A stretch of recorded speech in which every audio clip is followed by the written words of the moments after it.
Chapter 734. It was raining in Qingzhou. The rain of early autumn kept falling. In the autumn world, it was empty and quiet. There was no morning or sunset under the gloomy sky. When she opened her eyes, the sky was still gray. The dense water lines kept falling, reflecting in her pupils like streams of light, cold and illusory.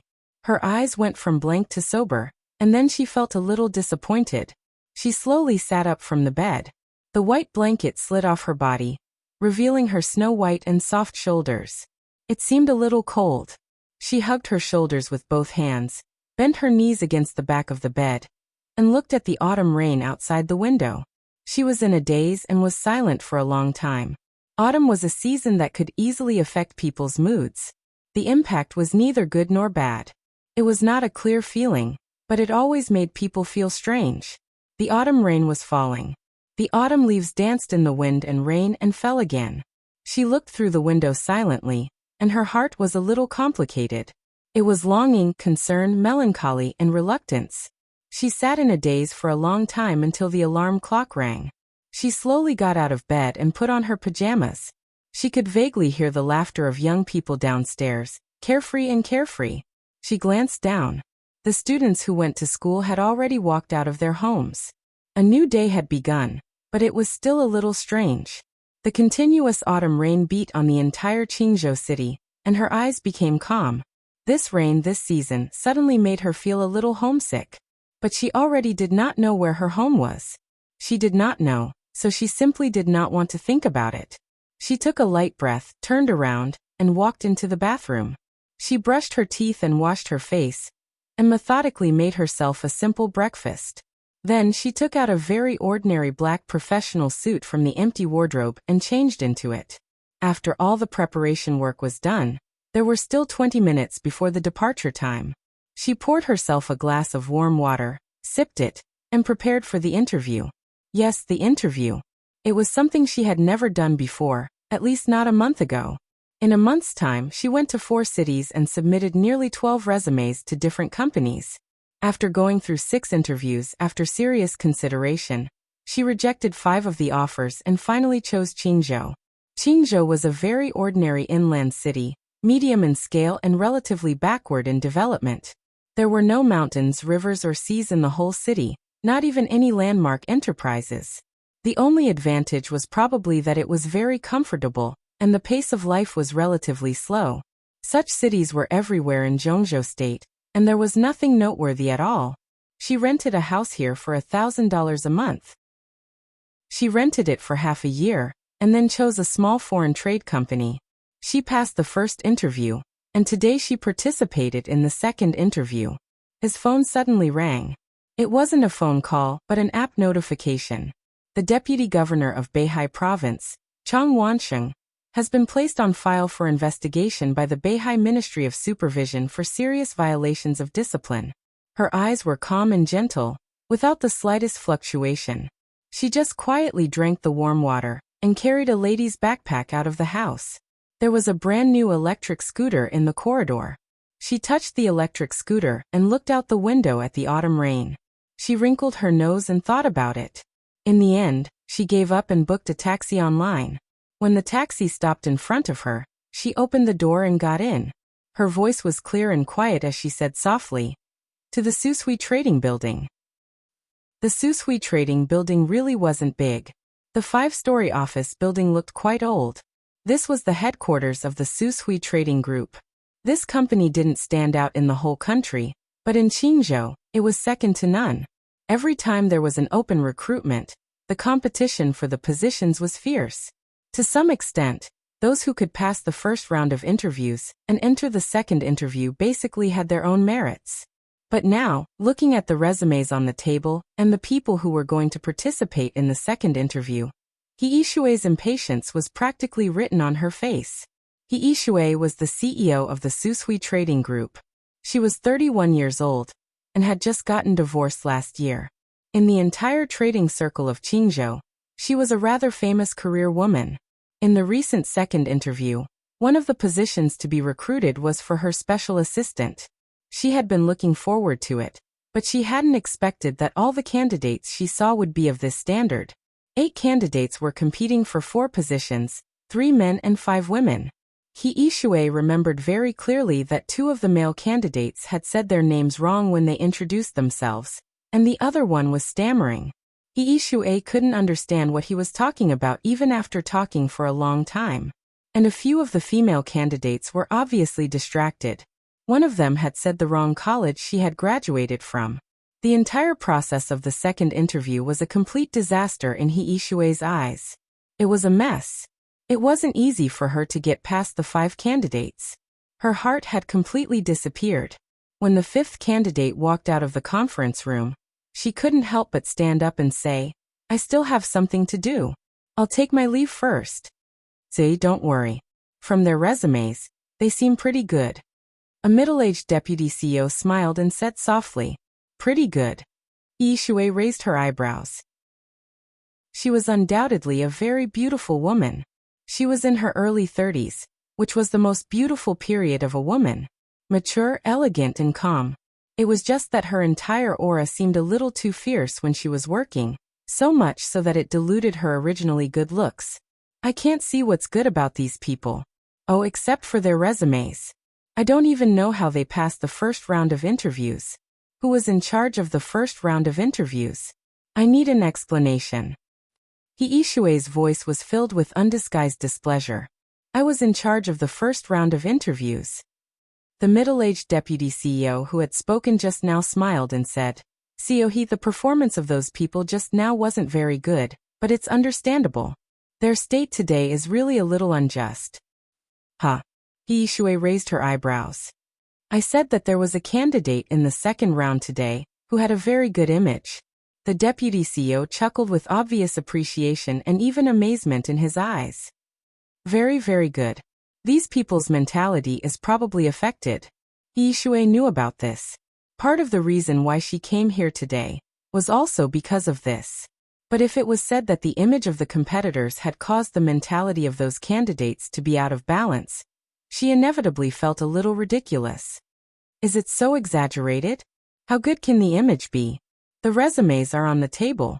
You have also seen the photos. The deputy CEO said calmly, "So please sit for a while. I promise that you will be satisfied with this candidate."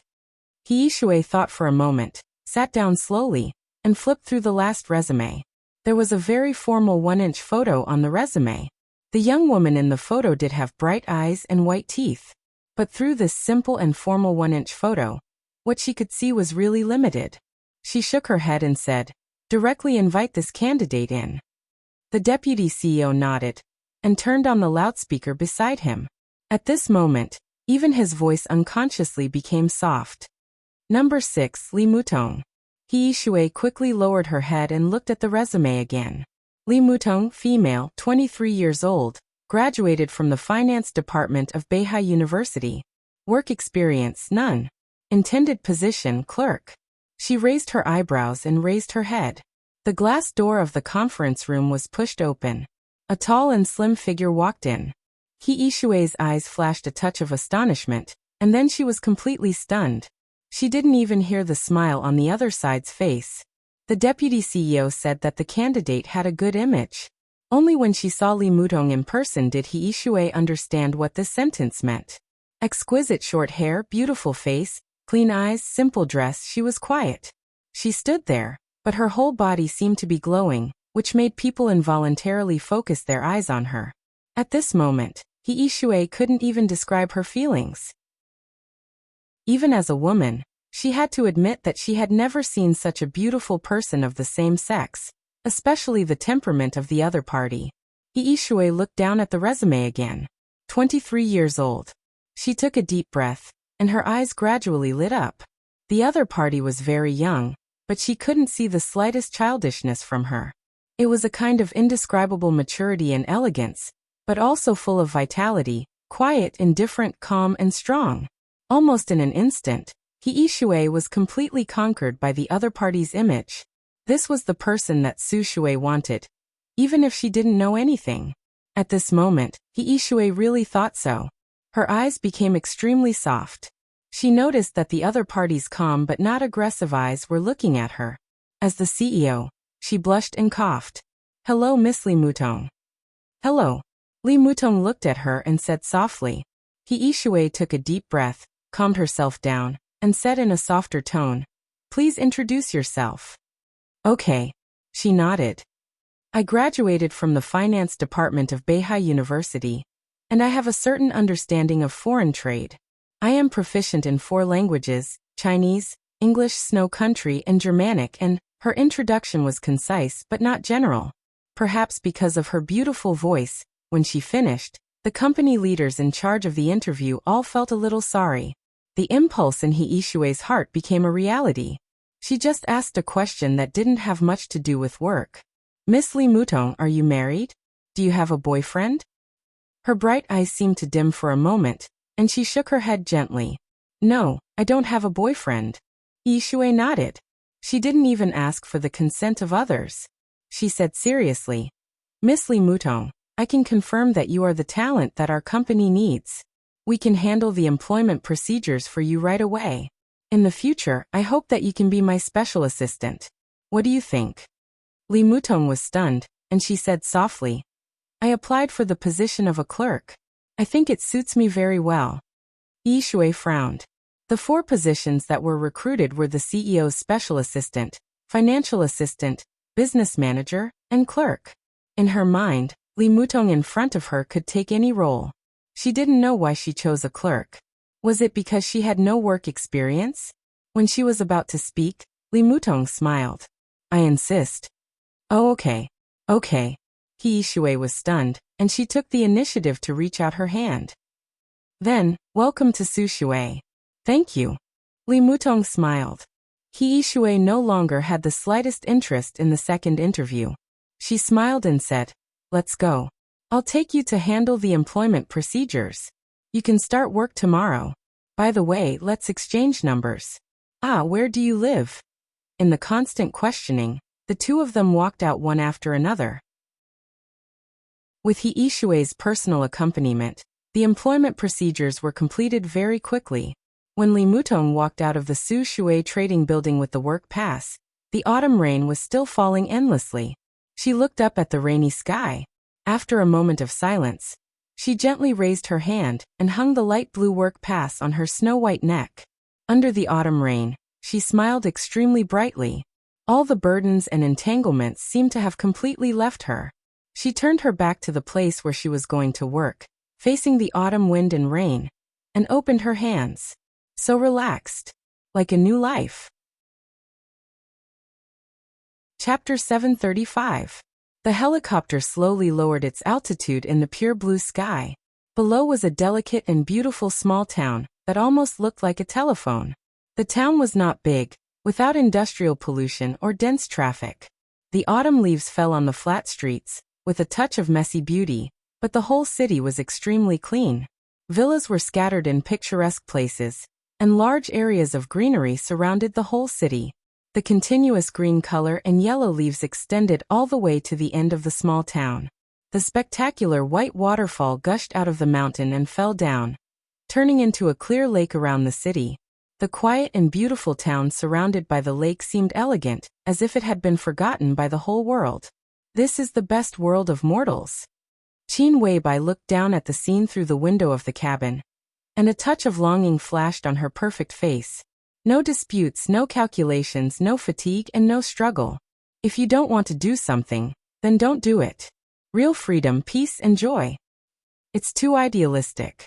In fact, there are some small disputes and contradictions, but most of them are controllable. Compared with the outside, this place deserves the word best. Lin Yuxian smiled. As the helicopter landed on the neat lawn, he opened the cabin door and bowed slightly. Patriarch, please. Qin Weibai nodded and walked out of the cabin. It had been a month since she got the body of the god of war, and Qin Weibai officially came to Switzerland. This was also the first time she came to the headquarters of the Lin clan. Her feet stepped on the green grass, and she looked up slightly at the small town in front of her and the welcoming crowd in the small town. Under the ancient mottled and poetic city wall, the welcoming crowd stood quietly and neatly, and everyone was staring at Qin Weibai. A golden fishtail dress wrapped her exquisite figure. Most of the time, She wore no makeup and wore light makeup. Under the golden top hat, her sharp and delicate face looked more dreamy. Wearing silver high-heeled shoes and a delicate handbag, she walked out of the cabin with horsewoman standing beside her. Lin Yuxian bowed slightly. The bright and warm sunshine fell on her golden dress. The indescribable beauty and nobility were like a force sweeping the whole city. Quiet, mysterious, cold, and dreamy. She looked sacred. This was the first time that Qin Weibai came to the headquarters of the Lin clan, Wolfrey Heights. It was also the first time that the new patriarch of the Lin clan came to Wolfrey Heights. Before that, the patriarchs of the branches of the Lin clan scattered around the world all rushed back to Wolfrey Heights. The relationship between the headquarters of the Lin clan and the major branches had always been very loose. The headquarters provided the necessary development funds for the branches in the early stage, and after the branches matured, they also had to fulfill the responsibility of supporting the headquarters in terms of funds. Simply put, the headquarters and the major branches usually had no contact with each other except for receiving the funds from the major branches. Only when a branch encountered a great problem would the branch contact the headquarters and apply for arbitration from the headquarters. There had always been only one result of the arbitration, that was, the branch naturally helped the branch. The Lin clan would draw up a support plan as soon as possible. It was possible to ask other branches to give financial support, human support, or even military support and technical support to the branch in need of help. The Lin clan, which had developed for hundreds of years, had never interfered with the development of the branches. The major branches were densely packed on the genealogy, which could be described as various. There were consortiums in Europe, gangsters in North America, drug lords in South America, and warlords in Africa. No matter what kind of support a branch needed for help, the Lin clan could always give it what it needed at the first time. When a branch encountered a disaster, the patriarch of the headquarters would even intervene in person. For hundreds of years, the headquarters of the Lin clan had an expert at the peak of the invincible realm in each generation, which was also one of the keys to the headquarters' transcendent status. In general, the headquarters of the Lin clan had been living a peaceful life for hundreds of years. What they had done most was to coordinate the relationship between the major branches, give some help when necessary, and take back some money. The branches did not give much to the headquarters. The headquarters did not give much to the branches either. But the existence of each other was extremely important to each other. This was the perfect mutual need in politics. To be exact, this was an alliance, which was extremely stable and almost unbreakable. Hundreds of years might make the affection between countless branches and the headquarters become indifferent. But in this alliance, it didn't matter at all. The most important thing was that the two sides could give each other, but no one was a burden to the other. The headquarters did not need the money and power of the branches. Money, power, and status, to put it bluntly, were all external forces. Whether these things were important or not depended on what they could do. And if these things could be done, the headquarters could also do it. They received feedback from the major branches and could do almost everything. When the headquarters had so much money that they couldn't even count it, what was the point of the so-called interests? Similarly, the life in the headquarters was not what the major branches liked. That kind of leisure and freedom might be accepted by the majority of people, but it was not suitable for ambitious people. They could do whatever they wanted in the outside world, had money and power, and had strong support from all over the world. They did not covet the headquarters, and even if they did, what could they covet? The headquarters had almost no requirements for them. They were a group of carefree, lazy people. What they usually did was to coordinate the work of the major branches and be impartial. Even if they wanted to usurp the throne and become the patriarch of the headquarters, they still had to do this kind of work. They might not do it, but this was equivalent to destroying the survival mode of the entire Lin clan. The major branches would not agree, and those who didn't want to do this work would mostly set up new branches instead of usurping the throne, because the consequences of failure would be serious, and there would be no benefits if they succeeded. On the contrary, the more stable the core position of the headquarters was, the more stable the development of the major branches would be.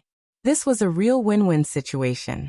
This kind of alliance model was diametrically opposed to the way the Wang family of Beihai gathered all the branches. The Lin clan's approach would reduce the cohesion within the clan. To some extent, it would disperse the scale, and then reduce the deterrent, but it would never have to worry about internal strife. This kind of alliance was extremely stable. As long as they did not encounter an unimaginable foreign enemy that fundamentally destroyed the headquarters and all the branches of the Lin clan. This model of the Lin clan could develop for 500 years, 1,000 years, or even longer. The most important condition of this model was that there must be an expert in the headquarters who could control the situation, not only in the Lin clan, but also in the entire dark world. For example, Lin Fengting now. The idea of the Wang family of Beihai was undoubtedly to strengthen the cohesion within the family without limit.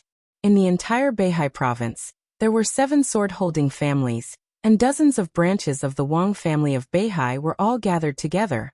While they shared interests with each other, sometimes it was tantamount to forcing the branches to be loyal to the family. This kind of forced cohesion was undoubtedly the most terrible at times. This was also the fundamental reason why the Wang family of Beihai had been the #1 power in the dark world for hundreds of years. However, the strong centralization of power would also lead to increasing conflicts of interests, so the Wang family of Beihai had never been calm. When the contradictions accumulated to a certain extent, reshuffling became a fixed procedure. Therefore, for hundreds of years, the Wang family of Beihai would almost break out a very fierce internal conflict every once in a while. It might last for decades, or it might last for hundreds of years. For example, the rift between Wang Qinglei and Wang Tianzong was getting clearer and clearer. Similar situations had played out several times in the past. This kind of absolute crisis also contained huge opportunities. If the Wang family of Beihai did not handle it well, it would fall apart. Once the reshuffling was successful, the Wang family of Beihai would be reborn, and the cohesion of the whole Beihai would return to its peak state. During that period, they were often the most invincible force in the dark world. They would quickly strengthen themselves in this process. Then, as time went by, they would wait for new contradictions to break out, reshuffle again, and become stronger again. Just like the current Wang family of Beihai, Wang Tianzong was missing. Wang Xiaoyao openly rebelled. The deterrent power of the Wang family of Beihai was reduced to the lowest point. But as long as the Wang family of Beihai could survive the current difficulties and wait for the 2 brothers Wang Tianzong and Wang Xiaorao to decide the winner, as long as the Wang family of Beihai was still there, they would still stand at the peak of the dark world for at least the next decades or hundreds of years. One was to control the major branches and frantically centralize power to increase the overall strength.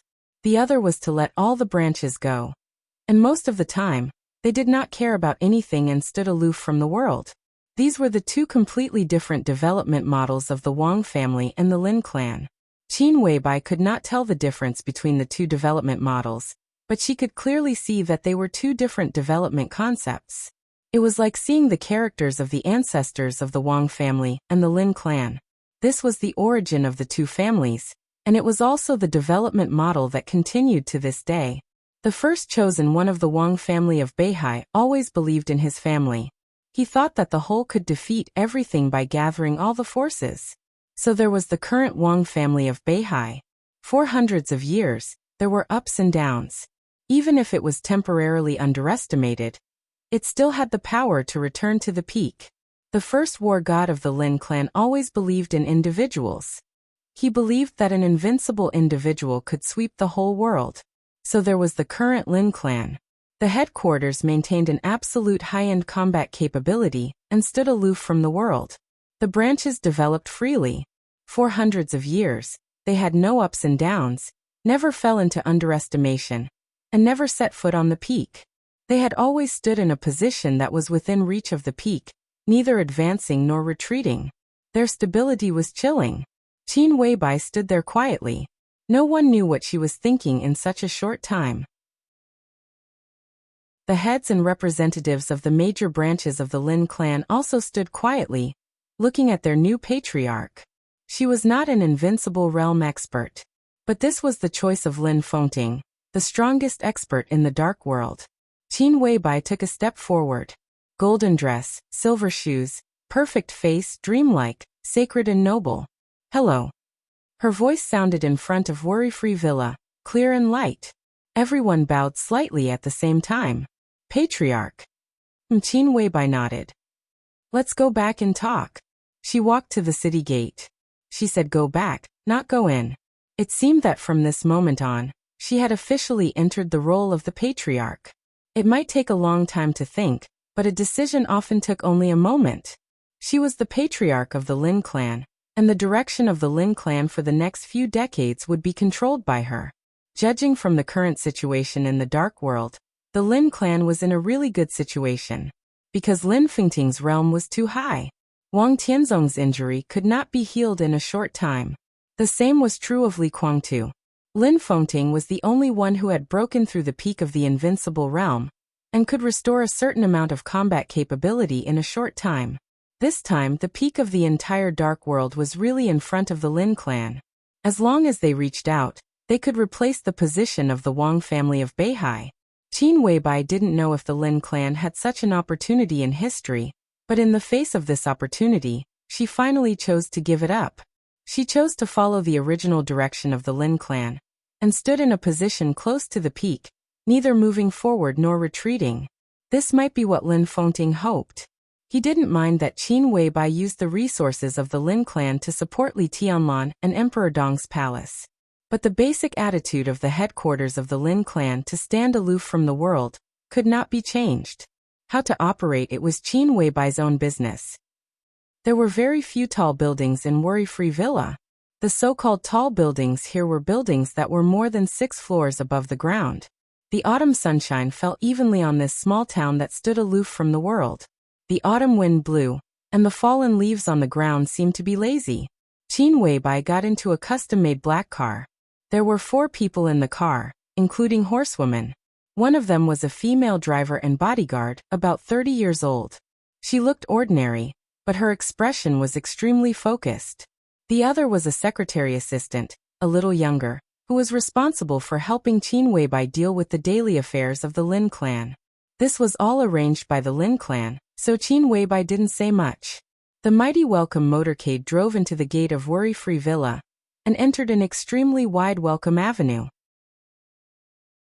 Slowly going down the wide welcome avenue, the motorcade gradually drove into a tunnel-like space. Qin Weibai raised her eyebrows. The secretary sitting in the passenger seat noticed Qin Weibai's expression and said softly, "Patriarch, Yingbin Avenue is the only driveway on the surface of Worry-Free Villa. It connects all the underground traffic roads. Only after leaving Yingbin Avenue can you really enter Worry-Free Villa. There are no vehicles or parking lots on the ground of the villa. In terms of ground planning, it is a large modern park. We built the underground traffic network of the villa hundreds of years ago. The underground driveway extends to every corner of the villa, and we have set up elevators and buildings. All the internal vehicles of the Lin clan usually travel underground." Qin Weibai nodded. "Shenzhou City?" "Yes." The secretary nodded and said in a proud tone, "Everything in Worry-Free Villa is similar to Shenzhou City, the capital of Beihai Province. Shenzhou City is the most beautiful city in Zhongzhou State, and Worry-Free Villa is more exquisite in this respect than Shenzhou City." Qin Weibai nodded with a smile. The whole city of Shenzhou City was also a park structure. There were only pedestrians on the ground, and no vehicles could be seen.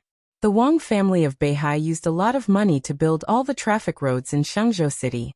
The whole city looked like a huge garden.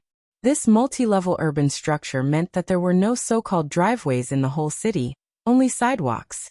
The driveways were built underground, which not only alleviated pollution, but also greatly reduced traffic accidents. Together with the subway line of Shenzhou City, it effectively solved the traffic pressure. In the survey of Zhongzhou State, Shenzhou City was the city with the best air index, the lowest pollution, the largest green area, and the highest satisfaction of people's lives among all the cities in Zhongzhou State. It was not that no city wanted to imitate Shenzhou City, but they could only think about it. Such a transformation was equivalent to rebuilding a city. Not only would it waste a city's financial income for many years, but Yuzhou could not approve the project. At present, Shangzhou City was the only city in Zhongzhou State that needed this kind of ridiculously expensive transformation. It is indeed more exquisite than Shangzhou City, Qin Weibai said. She had been to Shangzhou City more than once. Bicycles could occasionally be seen on the ground of Shangzhou City. And in worry-free villa. What was a bicycle? Perhaps most people did not have this concept. How many people are in the villa now? How big is the villa? Qin Weibai asked. The secretary thought for a moment and said accurately. The villa covers an area of about 40 square kilometers. Now there are 3,227 people who stay in the villa all year round, but there will definitely be more and more people in the future. Qin Weibai nodded and said, I like it here. The secretary pursed her lips and smiled. Her little face was shining with pride from the bottom of her heart. The motorcade finally stopped in the underground parking lot near the center of the small town. The secretary led Qin Weibai into the elevator. When the elevator door opened, they had already entered a single-family villa with an exclusive small courtyard. This is your exclusive elevator with fingerprint identification. This is your office and residence. Patriarch, if there is anything else you need, or if there is anything you are not satisfied with, you can tell me and I will arrange it right away. The secretary said with a smile. Qin Weibai glanced at the decoration in the hall and nodded casually. What's your name? I am Lin Ying, Patriarch. It is my honor to serve you. There was a touch of intimacy in Lin Ying's voice. In the Lin clan, which was not completely isolated from the world, the freedom of most people was based on the responsibility of a small number of people. The Lin clan had Lin Fengting, so the headquarters of the Lin clan stood aloof from the world. But the Lin clan had more than Lin Fengting. Lin Ying was undoubtedly also the core member of the next generation of the Lin clan. The fact that she could be called the secretary of the patriarch of the Lin clan had already explained this. Standing in her position, he could see the whole dark world more clearly, so he naturally knew Qin Weibai better.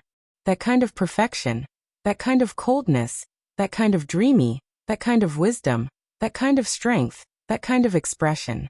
She was the most perfect woman, the one and only. She was the goddess of the dark world, and she deserved it. So Lin Ying's words were not flattery or compliments. They were completely from the bottom of her heart. Qin Weibai replied with a and sat on the sofa. She took off the top hat on her head, casually combed her hair, and asked, When will the old patriarch come? About 2 hours later. Lin Ying said. The old patriarch referred to Lin Fengting. During this time, he had been staying in the Wang family of Beihai. Qin Weibai had wanted to come to the headquarters of the Lin clan a month ago. Lin Fengting knew very well why she came here and reminded her that the situation of the person she wanted to see was very unstable. It was better to stay in Yuzhou to deal with some other things. Qin Weibai waited patiently for nearly a month, and then received a call from Lin Fengting. Although they did not come to Switzerland together, they would arrive on the same day. Qin Weibai thought for a moment and said slowly, In this case, inform the representatives of the major branches that they don't need to come here now. At 7 o'clock in the evening, we'll have a meeting. I need to rest for a while. Okay. Lin Ying nodded and waited for a few seconds. Seeing that Qin Weibai had no other orders, she bowed slightly and left the villa. Qin Weibai was silent for a moment and reached out to Horsewoman. Horsewoman carefully put down a small backpack on her back, took out a square box from the backpack, and carefully placed it in front of Qin Weibai. Her eyes were a little complicated and excited. Qin Weibai looked at the box with a somewhat complicated expression. Thank you. Horsewoman suddenly spoke. Her tone was very sincere and serious. Since she got the body of the war god, she became more and more respectful to Qin Weibai. Even saint and military counselor became more and more respectful to her. Qin Weibai shook her head tiredly and said faintly, You shouldn't say thank you. Horsewoman was stunned. She smiled bitterly and did not speak. Do you know why I must have this half of the body of the war god? Qin Weibai said softly, If I give up this thing, I can get more things. For me and Emperor Dong's palace. The price that the Wang family of Beihai is willing to pay for this half of the body of the war god is even beyond your imagination. To save people. Horsewoman said respectfully. Then why should I save people? Qin Weibai raised the corner of her mouth slightly with a sneer. I don't know how to view my relationship with her, but if I say that I am the one who wants her dead the most, no one can object, right? Horsewoman's eyes froze. She looked at Qin Weibai and did not speak. There were too many seemingly incredible relationships that were difficult to define. She did not understand the current Qin Weibai, but she also understood the current Qin Weibai very well. She understood her pride. From this point of view, Qin Weibai was indeed the one who wanted her dead the most. This was a fact that could not be denied. Qin Weibai stood up and walked to the bedside. She looked at the sky of the Lin clan through the window and said softly, I don't owe her anything. She changed my fate, and I also changed her fate. We are even. Don't you think so? Horsewoman frowned and finally said yes. So when she wakes up, I want her to give my man back to me. I don't need her charity, but she owes me, and I want to get it back. Qin Weibai's delicate and dreamy face was expressionless, but her bright eyes flashed with incomparably clear stubbornness and pride. Me loving him and her asking me to love him are two different things. The clouds passed over the clear sky. Qin Weibai looked up at the blue sky, and her voice was soft but insistent. Horsewoman thought of a saying. The biggest enemy in everyone's life was no one else. Chapter 736. Lin Fengting's return was very low-key. Unlike the new patriarch who stepped into his own tribe for the first time, his return was a real home. Relatively speaking, the representatives of the major branches who came here were outsiders, so the representatives did not come to greet Lin Fengting. Even Lin Yuxian did not come.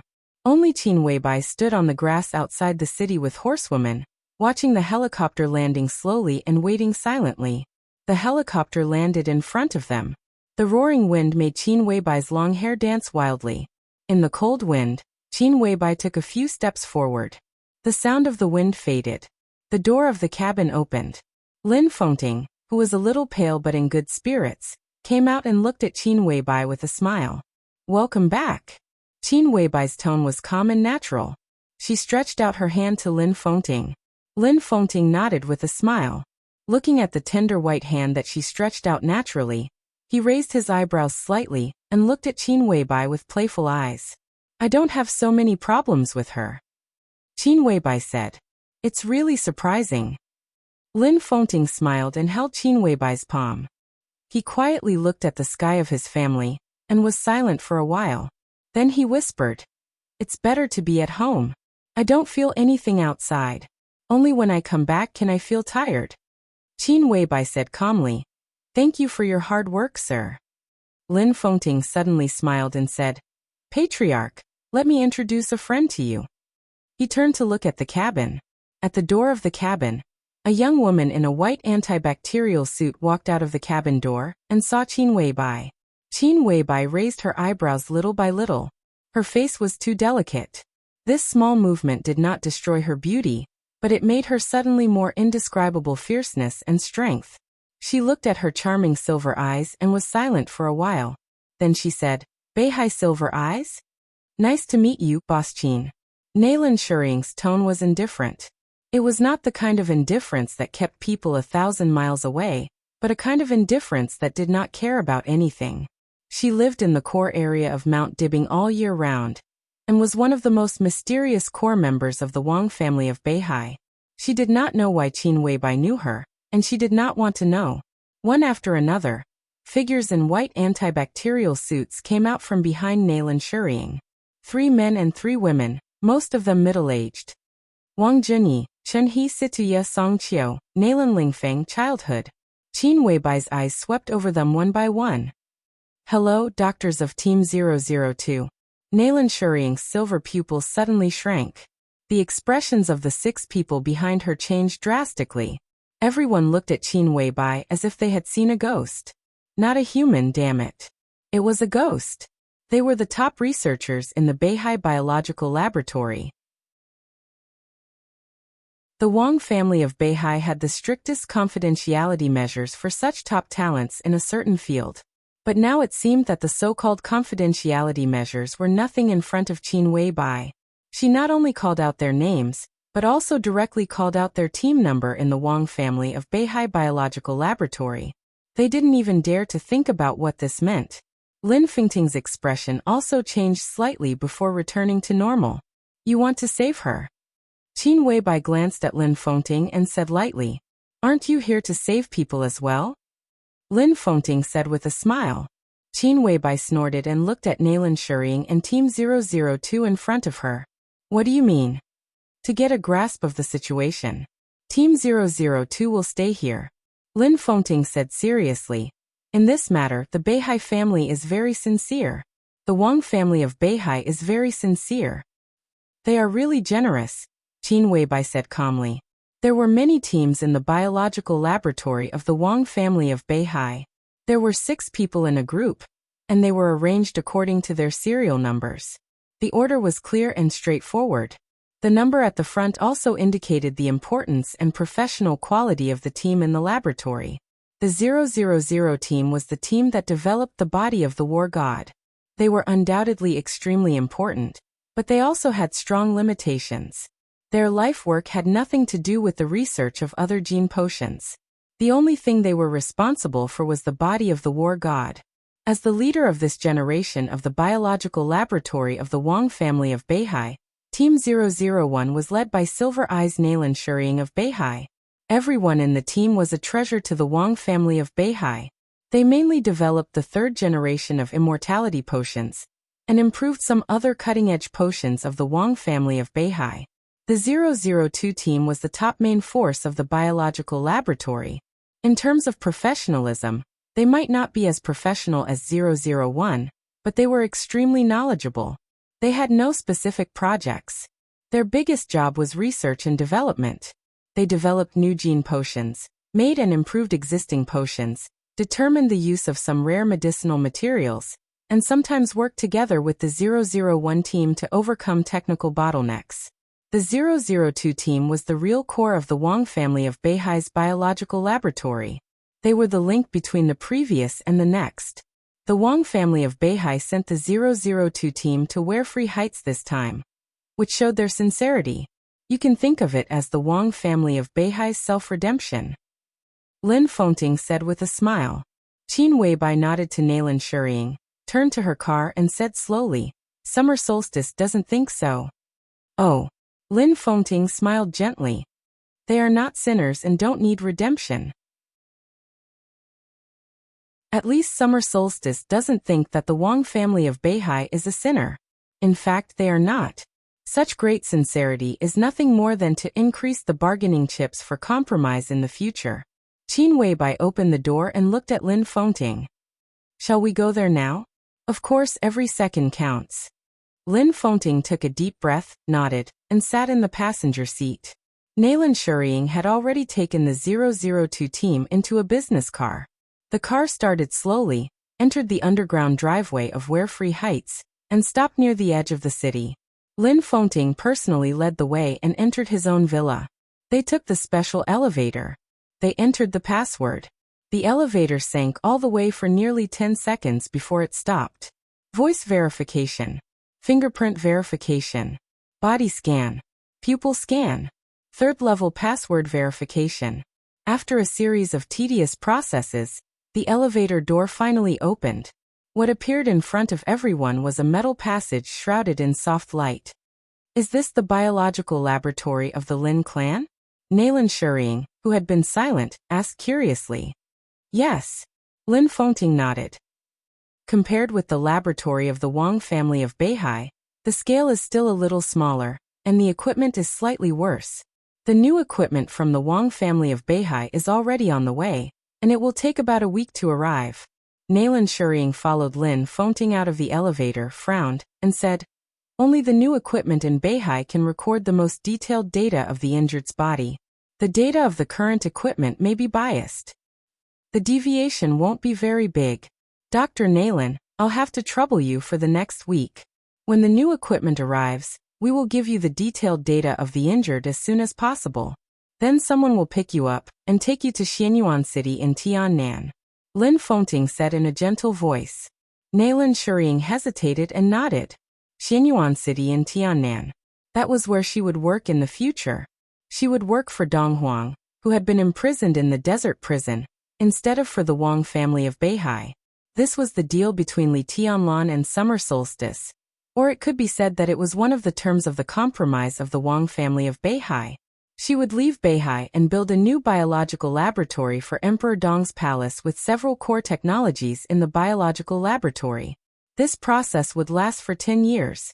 After 10 years, she could return to Beihai. Naylan Shuriying had no choice.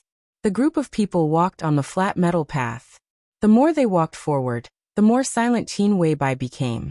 The atmosphere seemed to become a little depressed in her silence. Pushing open the thick glass door at the end of the passage, a scene familiar to Naylan Shuriying and her Team 002 appeared in front of everyone. The clean and almost cold silver walls, the neatly hung screens, the multifunctional test bench, the electronic recorder, the detector, the large microscope, the multifunctional decomposition device, and the dormitories and small laboratories around the hall. Quiet, rigorous, neat, and professional. After leaving Beihai, Naylan Shuriying, who had been a little nervous, gradually relaxed. On such an occasion, her whole aura seemed to be changing. Where are the injured? She took the initiative to ask. Follow me. Lin Fengting nodded and continued to walk forward. He pushed open the door of the conference room, entered a coffee room in the conference room, and calmly opened a dark room in the coffee room. A dark passage appeared in front of everyone. Lin Fengting took the lead and walked in. The passage was not long. After a distance of dozens of meters, the environment in front of them became soft and bright again. What appeared in front of everyone was a round superalloy door without any gap. Two expressionless middle-aged women stood motionless on both sides of the door like statues. Everyone couldn't help but look at each other with solemn hearts. At the same time, they were curious about the identity of the person behind the door who needed such strict protection. Lin Fengting looked at the door in front of him, and a complicated look flashed in his eyes. He whispered, "Open the door." Two middle-aged women with extremely cold auras bowed slightly, and entered a set of passwords at the same time. The superalloy door, which was strong enough to resist the bombing of missiles at close range, slowly turned to one side. An extremely warm breath gushed out of the space behind the door. "Please come in." Lin Fengting sighed and subconsciously glanced at Qin Weibai. Qin Weibai's expression was as calm as water. Lin Fengting walked in with his people, and the superalloy door slowly closed again. A huge glass cover appeared in front of everyone. Countless things like bubbles and liquids filled most of the space inside the glass cover. A young woman with her eyes closed was buried in it, revealing only a delicate and perfect dreamy face. It was an incomparably pale face, without a trace of blood. The paleness was almost transparent, with extreme morbidity, but it still couldn't hide the beauty of this face. She was devastatingly beautiful. She was an outstanding beauty. Her eyes were closed, as if she was immersed in the deepest dream, and her whole body had no breath. Everyone looked at this scene with their mouths agape. Naylan Shuriying's body suddenly shook. She stared for a long time with her eyes wide open. Then she turned her head in disbelief and looked at Qin Weibai. "Why are you looking at me?" Qin Weibai stared at Naylan Shuriying expressionlessly. Naylan Shuriying shook her head in confusion and said incredulously, "Who is she?" "She is the wounded person you need to treat."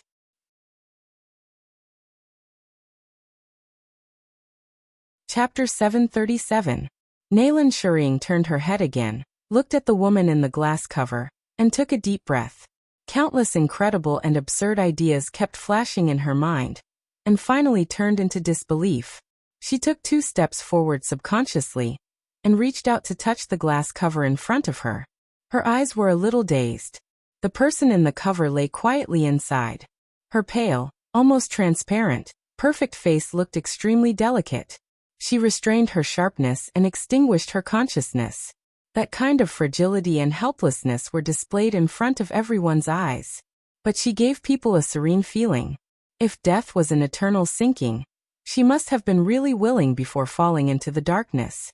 Qin Weibai looked at it calmly without any expression on her face, but her snow-white hands were clenched tightly. For many years, She had made countless plans, walked on the edge of the blade, mixed in conspiracies, and built her own general trend.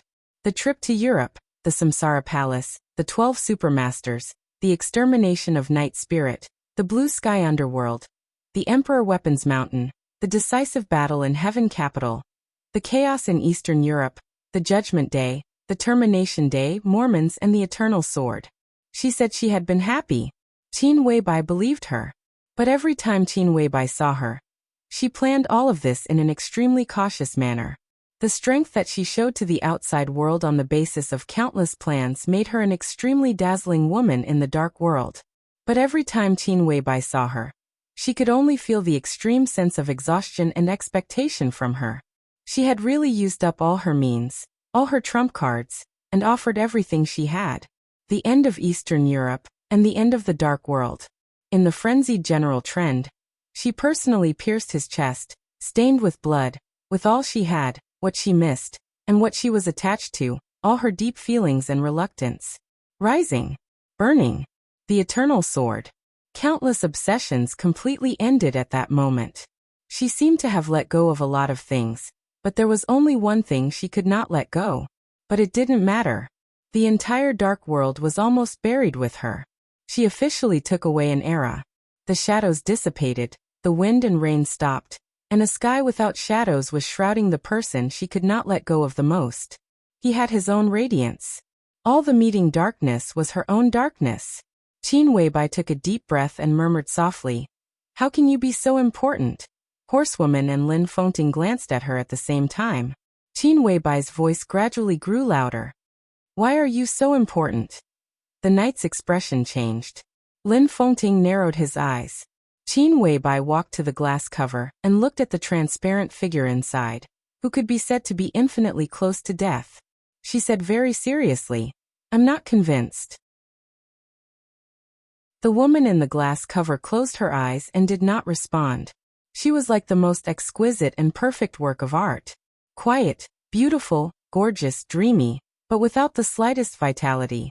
Qin Weibai turned to look at Nalan Shuriying beside her and said in a tough tone, "Save her." Nalan Shuriying glanced at Qin Weibai. She didn't know what the relationship between the two women inside and outside the glass cover was. After guessing for a while, she finally said, "I will do my best." A middle-aged woman in her 50s walked out from a secret door. She was holding a folder in her hand. When she saw the crowd surrounding the glass dome, she was stunned and frowned. Lin Fengting smiled and waved at her. "Sister, let me introduce you. This is Dr. Nalan Shuriying from the Wang family of Beihai. She is the chief person in charge of the biological laboratory of Beihai. Dr. Nalan, this is my cousin Lin Fengyue. She is currently in charge of the biological laboratory of the Lin clan." He did not introduce Qin Weibai as the new patriarch of the Lin clan, although it was the first time for Qin Weibai to come to the Lin clan. A core figure like Lin Fengyue naturally knew her existence. "Hello, Dr. Nalan." Lin Fengyue took the initiative to reach out and shake hands with Nalan Shuriying. The person in charge of the biological laboratory of the Lin clan was not beautiful. She was in her early 50s, and there were even some age spots on her face. Her hair was almost all white, and she looked gloomy and serious from head to toe. She obviously knew what Nalan Shuriying was here for, but she did not show any mercy when she spoke. She just said seriously, "I thought Dr. Nalan and your team could do their best. It is said that the biological laboratory of the Wang family of Beihai is unparalleled in the world. I am not convinced. Dr. Nalan, I hope you can prove this to me." Nalan Shuriying nodded and did not take it seriously. "I need the physical data and brainwave records of the injured, as well as the report of cell activity in the past 72 hours, blood tests, body x-rays, and your conclusions." Lin Fengyue took a deep look at her, handed the folder in her hand to Nalan Shuriying, and sighed. "Most of the things you want are here. Please come with me. At present, the data of the injured are at the lowest point. Many of the data are even lower than the theoretical survival data. We have tried various methods. We have tried all kinds of methods. We have used a lot of recovery drugs, but it didn't work. The method you see now is the result of our best efforts." Nalan Shuriying looked back at the huge glass cover. The glass cover was naturally not glass. The things inside that looked like bubbles were naturally not bubbles either. This kind of huge transparent glass cover was mostly used in aerospace engineering. It was an extremely rare fusion metal that could form the best sealed space. The foam inside was a semi-solid nutrient solution that had a large amount of restorative drugs added into it. This nutrient solution was very airtight and easy to absorb. It was also at a constant temperature and was soft enough to not harm the injured person's body. Not only could it better maintain her almost completely exhausted vitality, but the greatest role that the nutrient solution could play was just maintenance. The vitality of the injured, even in the nutrient solution, was still declining little by little, but the speed was much slower than under normal circumstances. But no matter how slow it was, there would always be an end, and that would be real death. In fact, the Lin clan was busy saving the injured during this time, but their greatest efforts were not on how to let her recover, but on how to slow down the loss of her vitality in the nutrient solution all day long. We have already sent the first batch of body data to Beihai half a month ago. The second batch of data was sent a week ago, and the third batch of data was sent 3 days ago. Dr. Naylan, the data in your hand is from yesterday. I want to know if you have any ideas, even if it is some vague ideas. This injured person is very important to the Lin clan, and it is also very important for the improvement of our technology in the field of biology. Lin Fengyue led a group of people into her laboratory and spoke with a serious expression. Your thinking is wrong. Naylan Shuriying was silent for a moment. It doesn't work to slow down the loss of the injured person's vitality. It doesn't even make sense. At present, the most important thing is her body. The vitality of the injured person is already very low, and it is even the lowest data to maintain survival because her injury is too serious and her body is too poor. The reason why her vitality is constantly flowing away is that her body can no longer bear anything, including the vitality in her body. No one spoke. After nearly a minute, Lin Fengyue blinked and tentatively said, You mean, she is already dead? Naylan Shuriying said directly. Chapter 738. What nonsense are you talking about? Just as Naylan Shuriying's voice fell, Knight's somewhat angry voice suddenly sounded. Dr. Lin just said that she still has vitality. She fiercely glared at Naylan Shuriying. Her face was distorted and looked somewhat ferocious. But her body is already dead. Naylan Shuriying said seriously. Vitality is the guarantee to support the survival of the body. As long as the body exists, vitality can't keep flowing away. The Lin clan's way of dealing with it is very professional. Under such circumstances, her vitality is still declining, which can only mean that her body is dead. That vitality is the last trace of activity of this body. A dead body naturally can't retain vitality. The Lin clan's current method is equivalent to forcibly keeping a person who is about to die, which is like defying the heavens. The knight's body shook violently, his face as pale as snow. Is there any other way? Lin Fengyue said in a low voice. He had never thought that the situation would be so bad. Fuse. Naylan Shuriying said calmly. This is the only way I can think of to strengthen her already dead body and temporarily fuse her vitality with this body. This. The corners of Lin Fengyue's mouth twitched. In the end, she couldn't help but smile bitterly. Our Lin clan doesn't have such a technique. As far as I know, the so-called fusion technique is only in theory. Even if we can do it, the vitality in the injured person's body won't be enough to support this body. That vitality is too little for a dying person. Yes, so once the fusion is successful, the data we get will be even worse than it is now, much worse. She will also be closer to death than she is now, but that way, she can preserve the last bit of her life force in her body. Naylan Shuriying's voice grew calmer and calmer. Beads of sweat appeared on Lin Fengyue's forehead. It's worse than the current data, she whispered to herself with an ugly expression on her face. This state. Neither dead nor alive. Naylan Shuriying said slowly. Right now the remaining vitality is not enough to support her life. Once the vitality completely fuses with the body, in the biological sense, she is no longer a living person, just not dead.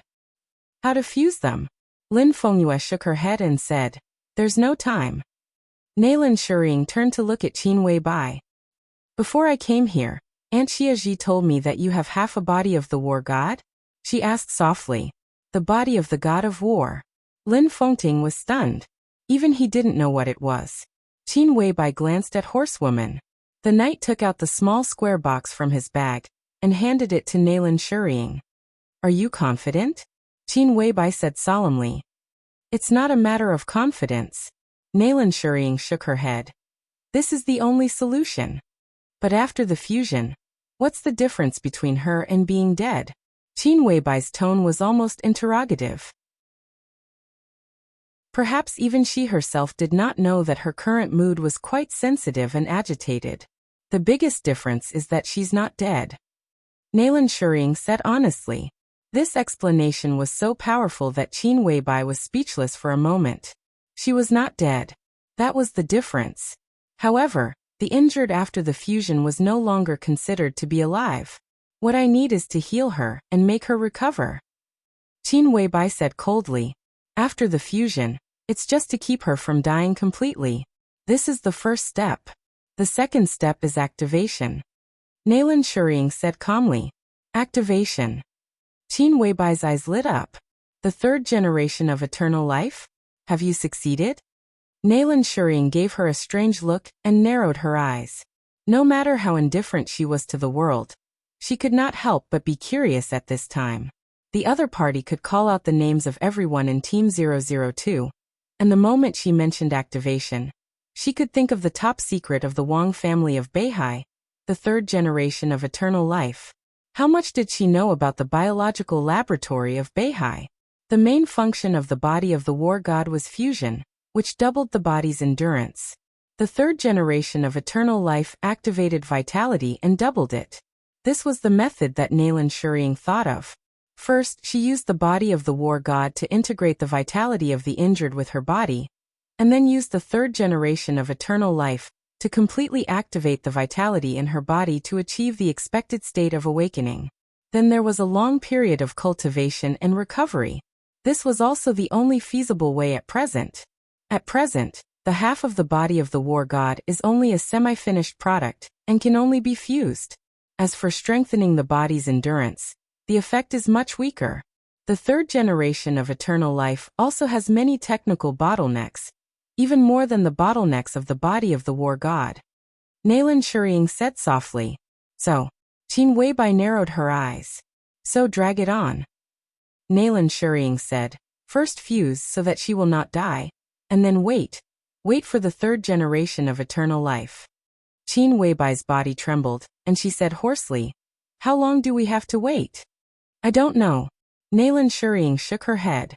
Maybe 10 years, maybe 20 years, maybe longer. She looked at Qin Weibai, and there was some sympathy in her bright silver eyes. At that time, maybe you will be old, and so will Li Tianlan. But now she is in a sealed state, and she can maintain it for a long time. Have you ever seen a science fiction movie? Some astronauts can sleep for decades in the cabin during the spacecraft's exploration of space, and their body functions will not deteriorate, and their appearance will not change. It's as if the sleeping time did not exist. Nalan Shuring said softly. Now we don't have such technology, but this nutrition cabin can be close to this level. Coupled with the body of the war god and her current strange state, as long as the nutrition cabin is continuous, she can sleep for at least decades without any change. I think by that time, no matter how difficult it is, the third generation of eternal life should have been successfully developed. No one spoke. Everyone was silent. This method was feasible. But the key was whether Qin Weibai could afford to wait, whether the people sleeping in the nutrition cabin could afford to wait, and whether Li Tianlan could afford to wait.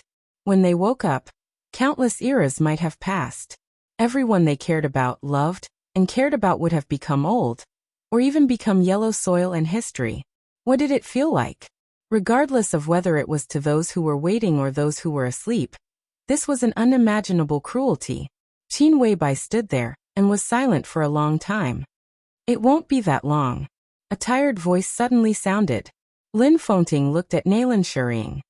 The third generation of eternal life can't break through the technical bottleneck at present, because there is not enough immortality, that is, a few core materials are missing. His tone was a little low. I will find a way to get these materials and speed up your research process. Everyone knew what he would think of. They would either find them or grab them. That was the only way. Nalan Shuring wanted to say something, but stopped on second thought. In the end, she didn't speak and just looked at Qin Weibai. Qin Weibai didn't speak either. After a long time, Nalan Shuring said softly, I understand how you feel, but time can't be delayed. The vitality in the patient's body is passing away every moment.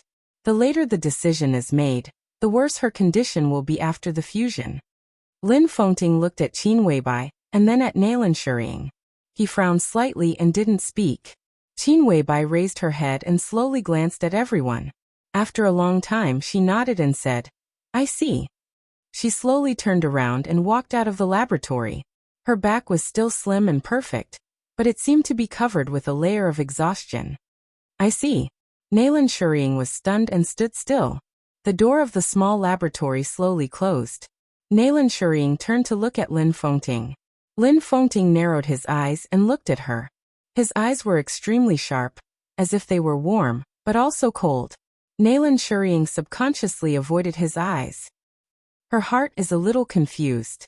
Lin Fengting said slowly, his scrutinizing eyes constantly falling on Nalan Shuring. I can understand. Nalan Shuring took a deep breath and her tone was still calm. But I didn't. Doctor, I can understand your position, but lies are meaningless here. Do you understand? Lin Fengting's voice became gentler and gentler. I'm telling the truth. Nalan Shuring's fingers trembled slightly. Her situation is indeed very serious. I know that. Lin Fengting said lightly. This is the truth, but the third generation of eternal life doesn't necessarily need to let the people waiting for her for a lifetime. Or in other words, the third generation of eternal life she needs doesn't necessarily need to wait for a lifetime. The semi-finished body of the god of war can stabilize her, so the next 3 generations of eternal life may not necessarily be the finished product, right? Nalan Shuring was silent for a while and said calmly, I will try my best. Lin Fengting looked at her. His eyes were calm and deep. Nalan Shuring stopped talking. Lin Fengting nodded and left the small laboratory. He didn't know if what he said was right, but if this was the truth, he could understand. Nalan Shuring, Team 002, and the body of the god of war were the sincerity of the Wang family of Beihai.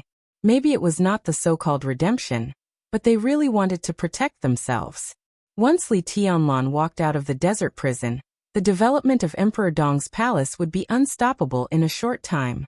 If Li Tianlan went to the peak, the Wang family of Beihai could only bow their heads and compromise. Then the wounded lying here at this time would become the biggest obstacle between Emperor Dong's palace and the Wang family of Beihai. These sincerity were the means by which the Wang family of Beihai tried to weaken this obstacle. As for the process, the Wang family of Beihai could choose and even control it. Letting the wounded recover was a process. But in this case, even if she recovered, Li Tianlan might still have a grudge in his heart. What if he didn't let her recover, but gave Li Tianlan enough hope? For example, time and procrastination. Letting her recover was tantamount to taking the initiative to compromise and handing the initiative to Li Tianlan. If he didn't let her recover and delayed indefinitely, it could let Li Tianlan see the hope of her recovery, which meant that the initiative was always in the hands of the Wang family of Beihai. Li Tianlan would compromise. He could only compromise. Lin Fengting's face was a little gloomy. If this was true, he could understand the motive of the Wang family of Beihai to do so, but he would not accept it. And the truth and falsehood between this was undoubtedly the most difficult to distinguish. He thought silently, closed the door, and came to the huge glass cover. Qin Weibai was standing there, looking up at the woman in the glass cover who was strong, powerful, glorious, but now could not control her own fate. She was in a daze. Lin Fengting stood there and watched for a long time, without moving. After a long time, in the almost frozen picture, Qin Weibai reached out her hand and gently knocked on the glass cover in front of her. She said slowly, I know why you did this. Her voice was so soft that it was almost a whisper. You ended everything and tried to escape what you always didn't want to face, because you were worried that Tianlan would hate you. She was silent for a long time, looking at the unresponsive woman inside, and whispered, "But have you ever thought that if you died like this, when Tianlan found out the truth, who would he hate? Would he hate himself?" Her slender white fingers pressed hard on the glass cover, and her whole palm turned pale because of excessive force. "I hope you can recover," she whispered, "please." Chapter 739. At the beginning of winter in Yuzhou, Dongqing Wudi ended another meaningless parliamentary meeting and returned to the Bai family's manor in the cold temperature.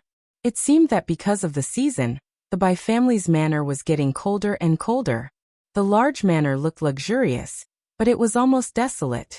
As the speaker of Yuzhou, Bai Zhanfang rarely lived in the manor. Most of the time, he stayed in the first building of the council compound in Yuzhou. Bai Qingqian, who married Dongqing Wudi, either returned to Zhongyuan or Liaodong and rarely came back. Bai Qingqian's son and daughter were studying abroad, and his wife accompanied them to study all the year round. She rarely came home. Most of the time, Bai Qingqian lived alone in the manor in Qingshan, looking extremely lonely. For Bai Qingqian, in addition to his wife and son coming home from abroad, Dongqing Wudi's visit was the most desirable thing. Many years ago, Dongqing Wudi and Bai Qingqian were in love with each other. After they got married, Dongqing Wudi and his brother-in-law had a deep personal relationship. Over the years, the relationship between Bai Qingqian and Dongqing Wudi had become more and more rigid, which directly led to the growing rift between the Bai family and the Dongqing clan. Now Dongqing Wudi and his wife were gradually reconciled. Dongqing Wudi was transferred to Yuzhou from the Border Control Corps. Dongqing Wudi would come to the manor whenever he had something to do. One was the executive minister of the army headquarters, and the other was the deputy secret chief of the army headquarters. They would have a drink and talk about things that were inconvenient to say in the building of the army headquarters. The process was quite pleasant. Every time this happened, Bai Qingqian would cook a few simple dishes. When Dongqing Wudi walked into the living room, Bai Qingqian just put the last plate of shredded ear salad on the tea table in front of him. "I tell you, old Lu from Liaodong brought me 2 bottles of wild ginseng wine when he came to the army headquarters last time. It's a great tonic. You should have 1 bottle, but I withheld it. Now I take it out, so it's not embezzlement," Bai Qingzhao said with a smile, and took out 2 bottles of wine from the storage room on the side. In fact, there were 2 large jars, each of which weighed at least dozens of kilograms. Dongqing Wudi walked over, sniffed the fragrance of the wine in the air, and took a look at the jars.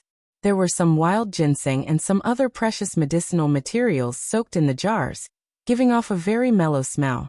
Dongqing Wudi shook his head and said, "Old Lu needs to change his addiction to alcohol. Otherwise, with his qualifications, how could he be stuck in this position? If we delay any longer, we won't have another chance." Old Lu's full name was Lu Tingbo. He was a lieutenant general of Zhongzhou State, the deputy chief of staff of the Northern Theater of Operations, and also the commander of the Liaodong military. He was slightly younger than Dongqing Wudi, and was Dongqing Wudi's absolute confidant. When Dongqing Wudi entered Yuzhou a few years ago, he originally wanted to push him up. A few months ago, when he traded with the Wang family of Beihai for the Border Control Corps, he also had this intention. But he tried twice in a row and failed in the end. There were many reasons, but his addiction to alcohol was also a more important one. "I don't think so." Bai Qingzhao picked up an emerald spoon and scooped 20,000 bottles of wine. He shook his head and said, "At this time plus old Lu's age, it's a victory for him to keep his current position for another term." Dongqing Wudi took a sip of wine sullenly, frowned and said nothing. "The meeting didn't go well?" Bai Qingzhao asked. It had been nearly 4 months since Li Tianlan was imprisoned in the desert prison. Autumn had passed, and the cold winter enveloped Yuzhou. The atmosphere of the entire Yuzhou had become more and more depressing in 4 months. Bai Qingzhao couldn't remember how many council meetings had been held. The swords and sabers between the giants had almost filled the entire Zhongzhou state. The interior of the desert prison was still calm, but the entire Zhongzhou state had been really turbulent, and the situation was changing almost all the time.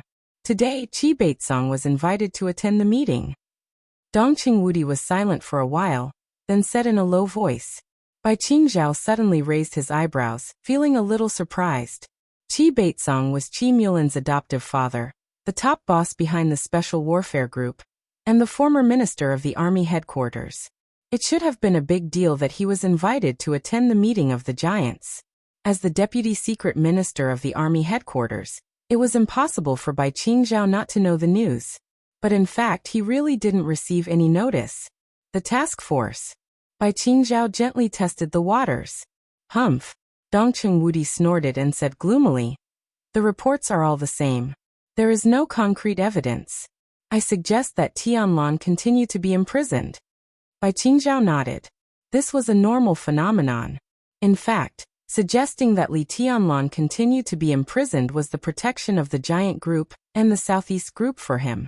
This also meant that at least in the power configuration within the task force, the giant group and the Southeast group had the advantage. At least in the suggestions that the task force had reported several times, there had been no suggestion to directly execute Li Tianlan. As the game went on, the investigation went on. The task force of the Mulan treason case had become more and more luxurious. Today, for months later, Dongqing Wudi personally served as the team leader of the task force. Gu Qianchuan, the first elder of Kunlun City, served as the executive deputy team leader. Yi Dongsheng, the deputy minister of the army headquarters and the chief of general staff, served as the deputy team leader. In fact, Yi Dongsheng was the leader in charge of the daily affairs of the task force. Everyone was confident about his ability. Bai Qingzhao looked at Dongqing Wudi in surprise. Things were still under control. Why did Dongqing Wudi look gloomy? Qi Baitsong suggested that Gu Changjiang join the task force as the deputy team leader. Dongqing Wudi drank the wine and said quietly, Zhou Yunhai expressed his support, and the meeting has passed. Gu Changjiang was one of the backbone forces of Kunlun City. 2 months ago, he was officially appointed as the minister of the Southwest Special Warfare Headquarters of Zhongzhou State, at the same level as the councillors. Moreover, he got the ticket to enter the conference room at the plenary meeting held by Zhongzhou State last month. Wei Kunlun, the former minister of the Southwest Special Warfare Headquarters, was considered no longer suitable for this position. As for the reason, it was naturally very simple. Today Wei Kunlun was not only the lord of Mount Shu, but also the deputy palace master of Emperor Dong's palace. Such a figure could be described as a real towering tree with deep-rooted roots in the southwest, Tiannan and the southwest bordered. No one could rest assured that Wei Kunlun was put in this position. Regarding this appointment, even the two magnates of the Southeast group expressed their support. But it didn't last long. Half a month ago, Fireman, who had woken up, was appointed as the minister of the Southeast Special Warfare Supervision Department and returned to Jiangxia. On the same day, Qingye of the Li family was appointed as the deputy minister of the Ministry of Security of Zhongzhou State, which was regarded as taking over the position left by Qi Mulan. The Southeast group also expressed its support. With this advance and retreat, it could be seen that the balance that the four groups had tried to maintain was becoming more and more fragile. There was no doubt that Gu Changjiang's entry into the task force was an aggressive move by the Prince Group and the academics. This proposal was put forward by Qi Baitsong. Obviously, during the time when Gu Xingyun was recuperating and silent, Qi Baitsong had already done the work of most people in the Special Warfare Group. They, who had been drifting away from the Prince Group, seemed to be getting closer to each other again. The tsunami-like pressure had become clearer and stronger with the faster and faster personnel appointments. Bai Qingzhao held the wine in his hand and thought about it seriously. Then he slowly shook his head and said, "It's okay.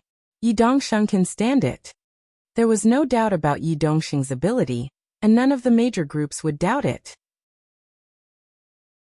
As the god of army of Zhongzhou State, he was originally a powerful figure pushed by the Southeast group to compete with Dongqing Wudi. At the most intense moment of the competition between the two, Yi Dongsheng's voice and recognition at the top were no worse than Dongqing Wudi's. A few years ago, if the giant group and the academics hadn't cooperated too firmly, even if Dongqing Wudi could take the position, the process would not be as simple as it was now. In order to stop Yi Dongsheng, The giant group was destined to pay more. Judging from the current situation, Dongqing Wudi was in the prime of his life, and the possibility of Yi Dongsheng going further was not very big. If there was no accident, the next giant candidates pushed by the Southeast Group should be Speaker Wen Siyuan of Beihai and Speaker Wang Qinglei of Wuyue. But it was basically no problem for Yi Dongsheng to continue to stay in this sensitive position for 1 or even 2 terms. How could such a figure, a reckless man like Gu Changjiang, have any influence on him? Dongqing Wudi gritted his teeth and snorted. He seemed to want to get angry, but in the end he became a little helpless. It's certain that Yi Dongsheng can control the task force, but the key is, can the Southeast Group and the Wang family of Beihai still stand it? They had been playing for 4 months. Could the Southeast Group and the Wang family of Beihai still stand it? It seemed that there was no need for any answer at all. But when Bai Qingzhao heard this sentence, he suddenly felt a chill in his heart. What do you mean? His expression became extremely serious. How can this kind of thing be up to them? They have to stand it even if they can't. That's true. Dongqing Wudi took a big gulp of wine and said sullenly. But if they really can't stand it, what can they do? He reached out and picked up a piece of tomato, but he did not put it in his mouth. Feeling the spiciness of the wine and the fragrance of medicine in his mouth, he was silent for a while and whispered, "Something happened in Jiangxia." Su Xinghe. Bai Qingzhao's body suddenly shook. Dongqing Wudi smiled bitterly and did not speak. Bai Qingzhao's face was a little uncertain. 3 months ago, the fall of Chang Wansheng, the deputy governor of Beihai province, marked the official attack of Zhongzhou state on Beihai, but no one took it seriously. Chang Wansheng fell and was taken away by the supervisory department of Beihai, which meant that the Wang family of Beihai still firmly controlled Beihai. Besides, Chang Wansheng was not a councillor of Beihai. He ranked low in the provincial government and could not be ignored, but it was not too important. 2 months ago, the Ministry of Personnel and the Supervisory Department of Zhongzhou State received a real-name report from Jiangnan. Then the 2 major departments sent an inspection team to Jiangnan, the core position of the Southeast Group. Then a storm brewed in Jiangnan. In more than a month, the storm had become bigger and bigger. At present, more than 20 officials in Jiangnan had been involved. 5 days ago, a deputy governor in Jiangnan was directly taken down, removed from office, and investigated. It was not until this time that people realized that the academics and the Prince Group directly took action against Su Xinghe. Su Xinghe was now the speaker of Jiangxia, and before that, he was the governor of Jiangnan. In 5 days, it was obvious that someone had raised the issue of Su Xinghe at the board meeting that had just ended. Bai Qingzhao took a deep breath, and his heart was extremely turbulent. If this was the counterattack from the academics and the Prince Group, then no one had expected that the counterattack would be so fierce. They directly took action against the speaker of the province. Zhongzhou State had a territory of tens of millions of square kilometers and a population of more than 1 billion. But there were less than 40 speakers of the province. They were the real border conquerors, and they were also the most valued position by the parliament and the major groups. Even in the province, the weight of the governor was far less than that of the speaker. Such a position had always been the position that the major groups had fought for with all their might. Another meaning of fighting for it with all their might was naturally to protect it with all their might. The game had just begun, but they directly took action against such a figure, which meant that the game had entered a white-hot stage, and the danger had almost rushed directly to everyone's face with cold-killing intent. Could the Southeast Group withstand it? The Southeast Group and the Giant Group were in the honeymoon period of cooperation. What should the Giant Group's attitude be on this matter? Bai Qingzhao thought about it and suddenly froze. He glanced at Dongqing Wudi. Dongqing Wudi was also looking at him, and his eyes were extremely deep. Bai Qingzhao realized the key to this matter. How should the Giant Group take a stand on this matter? Obviously, the cause of this game was Li Tianlan's killing of Qi Mulan's family. Because of the special relationship with Tiannan, whether intentionally or unintentionally, Li Tianlan had become the heart of this game. The academics and the Prince Group both hoped to use Li Tianlan to establish their power and disintegrate Beihai province more smoothly. As long as they took down Li Tianlan, the parliament might find a reason to take down the speaker of Beihai. This touched the bottom line of the Wang family of Beihai. The speaker of Beihai had always been directly appointed by Mount Dibing. That was why the giant group and the Wang family of Beihai had joined hands.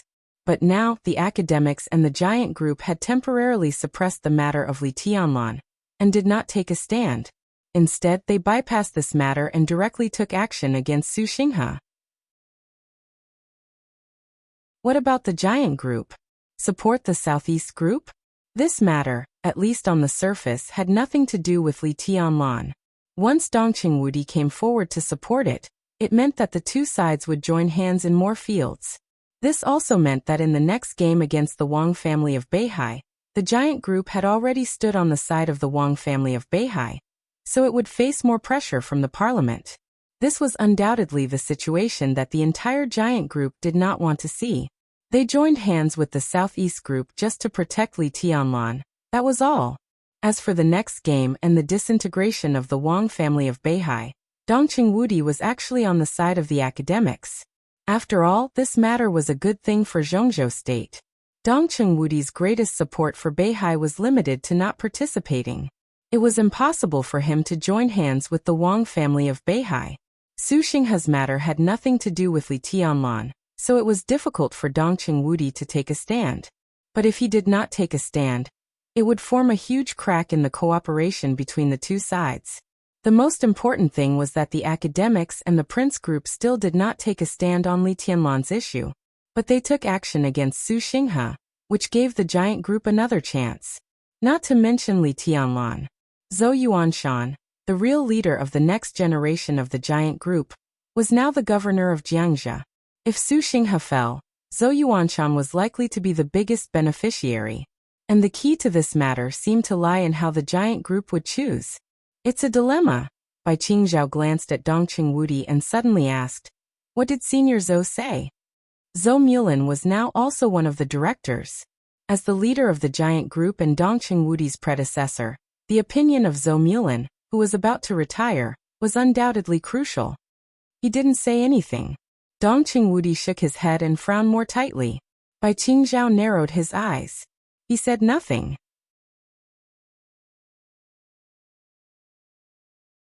Chapter 740. Dongqing Wudi could understand why Zhou Mulin said nothing. However, just because he could understand it didn't mean that he wouldn't feel troubled. In fact, no matter what group it was impossible for the internal structure to be monolithic. Where there were people, there would be politics. There would be different ideas and different demands. For a country, a president who could unify the different voices in the country was an outstanding president. For a group, a leader who could unify the different voices in the group was an outstanding leader. There were different groups in the country. There were different groups within the group. Balance and compromise were topics that could never be avoided if one wanted to have a common voice and allow a country or group to develop smoothly. Zhou Mulin was one of the veteran leaders of the giant group, but he was also Zhou Yuanshan's father. In such a sensitive situation, if Su Xinghe failed, Zhou Yuanshan was likely to reach the top in Jiangxia. He was trained as the next leader of the giant group. If Zhou Yuanshan, who was only 36 years old this year, could reach the top in Jiangxia, in the following time his huge age advantage could make him manage his team better and strive for the number one position in 20 years. Zhou Mulin's term was less than 3 years away. At this time, if he could push Zhou Mulin up, he would definitely not hesitate. He had given Dongqing Wudi a lot of face by refraining from making a clear statement at the meeting. "Where's Dad?" Bai Qingzhao suddenly asked. After such a thing happened at the meeting, it was impossible for Bai Zhanfeng to return to the council yard in Yuzhou. This matter seemed to have nothing to do with the giant group, but it might be related to the future pattern of the giant group. Who could be careless? He's a guest in the Hidden Dragon C's 5th building. Dongqing Wudi took out a cigarette, lit it, and handed one to Bai Qingzhao. Bai Qingzhao was stunned and felt relieved. The 5th building in the Hidden Dragon Sea was called Cunning Pavilion, where Zhou Mulin lived. As one of the 9 directors, Dongqing Wudi naturally had a residence in the Hidden Dragon Sea. The 3rd building, Glowing Pavilion, was prepared for Dongqing Wudi. However, Dongqing Wudi spent most of his time in the army headquarters building, and rarely went there. Bai Qingzhao pondered. As soon as the meeting ended, Bai Zhanfang went to Zhou Mulan's place. It was extremely important for them to reach an agreement. Your attitude is also very important. Bai Qingzhao thought for a moment. What do you think about Su Xinghe? It's not easy for me to talk about this. Dongqing Wudi shook his head helplessly. It's hard to guess the president's attitude. If you don't speak, then the Southeast group. There will be problems. But if it's just once, it's not a big problem. As you said, the Wang family of Beihai has no way out. If they can't stand it, they have to stand it. I'm silent this time. Even if the Wang family of Beihai is dissatisfied, they won't say much. But the problem is, what about the future? Now they had bypassed the problem of Tianlan and started to attack the Southeast group. Su Xinghe was the first one. Who knew who the second one would be? If we continue to remain silent, then what is the so-called cooperation? Bai Qingzhao took a deep breath and muttered, if this continues, who knows how long it will take? If this matter is suppressed by Li Huaqing, his prestige will be damaged, but it can actually destroy our relationship with the Southeast. I don't know how many years Tianlan will have to stay in the desert. Dongqing Wudi did not speak. I have two suggestions. First, we must let the task force have some concrete evidence. Secondly, we have to find a way to test the president's attitude. He has the involvement of the academics, and they are plotting something big in this matter. There might be a chance. Bai Qingzhao said slowly, word by word. It's useless. Dongqing Wudi shook his head. The task force is a cover. How can we find evidence of Qi Mulan's treason? Even if there is, evidence isn't the deciding factor at the level of the parliament. The establishment of the task force is just a way for both sides to take a step back in order to save face.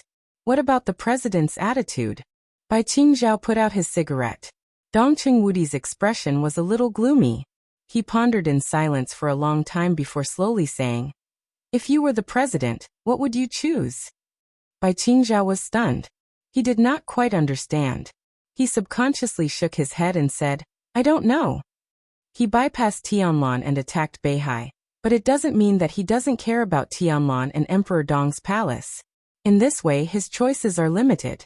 First, he was waiting for me to come to him. On the matter of Tianlan, he took a step back and announced that Qi Mulan had committed treason and Tianlan was innocent. We both reached a compromise and gave enough benefits to the academics. In this way, we the Prince Group and the Academy will join hands to suppress the Southeast Group. The Wang family of Beihai will definitely lose. Bai Qingzhao glanced at Dongqing Wudi and waited for him to continue. Second, an indescribable brilliance flashed through Dongqing Wudi's eyes, and his voice became a little low.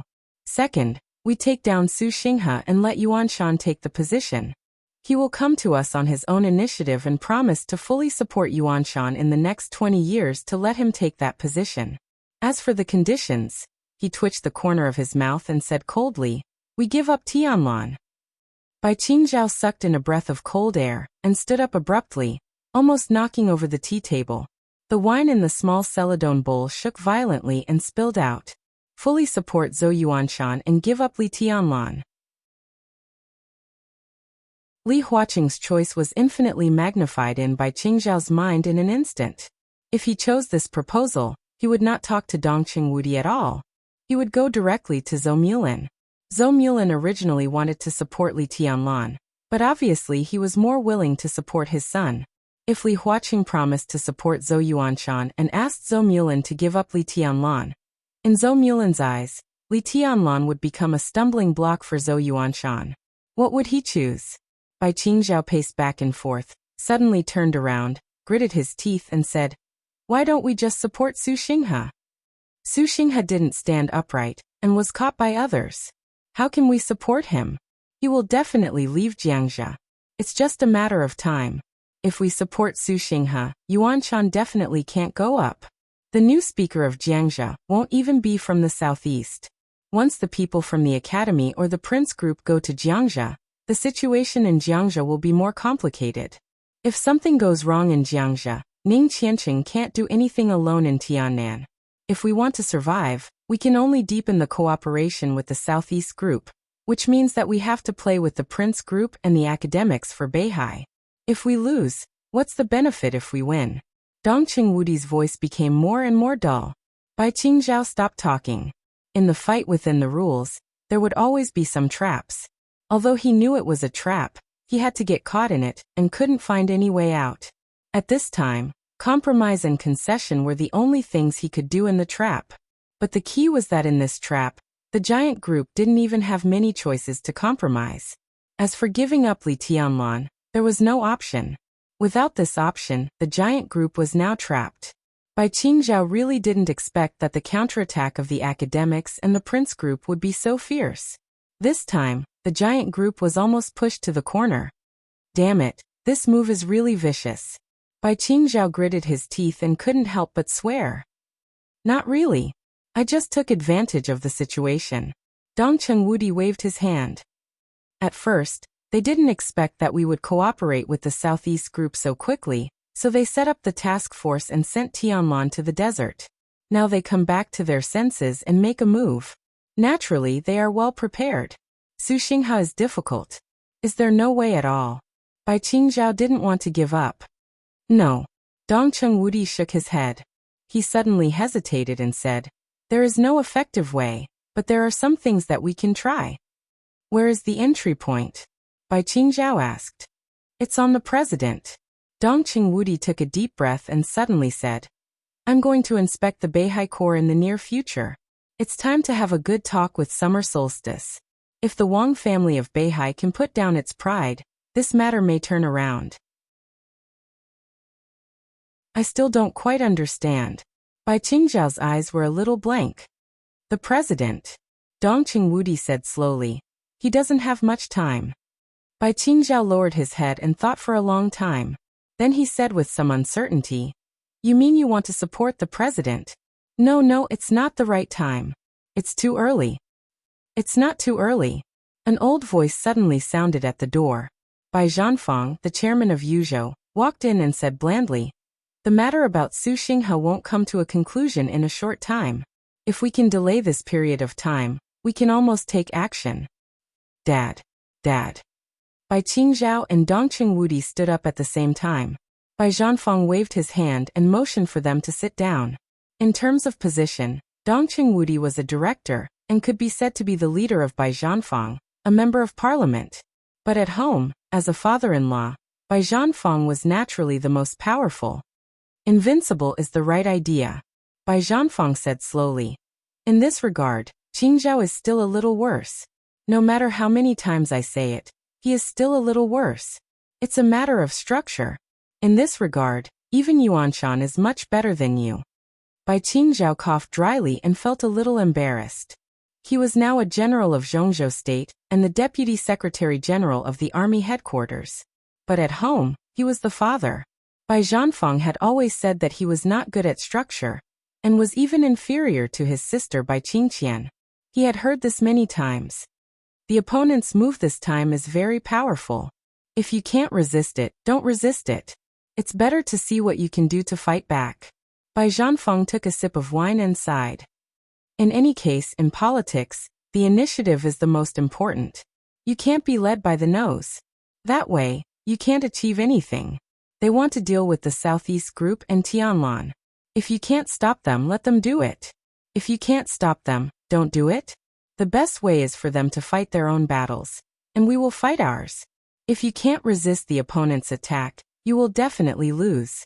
If you can't resist it, then change the direction according to your own ideas and fight for the initiative. Only in this way can you have a chance to turn defeat into victory. Bai Qingzhao was silent for a long time before he bowed slightly and said respectfully, Father, you're right. Bai Zhanfang did not speak and ate silently. A lot of things happened tonight, and he needed to think carefully. Dad, do you think my method is feasible? Dong Chengwudi asked seriously. It's necessary to try, and the probability of success is not low. No matter who it is, no matter what position it is, there are some things that can't be let go. Since it's a weakness, it can be used. Bai Zhanfang said lightly. It's just that in this way, the Wang family of Beihai will lose face, and even many plans will be greatly affected. Their future direction will be adjusted because of this. Bai Qingzhao felt a little emotional. Throughout the history of Zhongzhou State, in hundreds of years, it was not enough for the Wang family of Beihai to bow down and bow down. How many times had they taken the initiative to slap themselves in the face? This was even the first time. This is inevitable. In this case, how can they not make some concessions? As for the future direction, they are qualified to adjust the direction after they lose face. I'm afraid that Summer Solstice and even Wang Tianzong have been looking forward to this opportunity to lose face for a long time. This is not a bad thing for them. Dong Chengwudi laughed. This is not good for us. Bai Qingzhao cautiously said, Yi Dongxing, hey, it's hard to deal with. Bai Zhanfang shook his head and sighed softly, but he did not speak. He had said what he should say. What else could he say? In terms of personal ability, vision, and even quality in all aspects, Bai Qingzhao was at least the best. Bai Zhanfang had always had expectations for his son, but Bai Qingzhao had always been slightly flawed in terms of breadth of mind. He cared too much about immediate gains and losses, and lacked some spirit of looking down on the world. Bai Zhanfang had tried hard for this, but he did not get any good response. On the contrary, his daughter, Bai Qingqian, was graceful and generous. Although she was a woman, Bai Zhanfang was very satisfied with her, which could barely make up for his regret. Yuan Shan did a good job tonight. Bai Zhanfang was silent for a while and spoke softly, with undisguised appreciation in his tone. Yuan Shan? Dong Chengwudi was stunned. Did he come to Yuzhou? No, but he called the hidden dragon Sea directly. I guess he will call you soon. Bai Zhanfang laughed softly, and the appreciation in his eyes became more and more obvious. Soon after the meeting, Zhou Yuanshan called Zhou Mulin directly and explained some of his views in detail on the phone. Between father and son, there were many thorough words.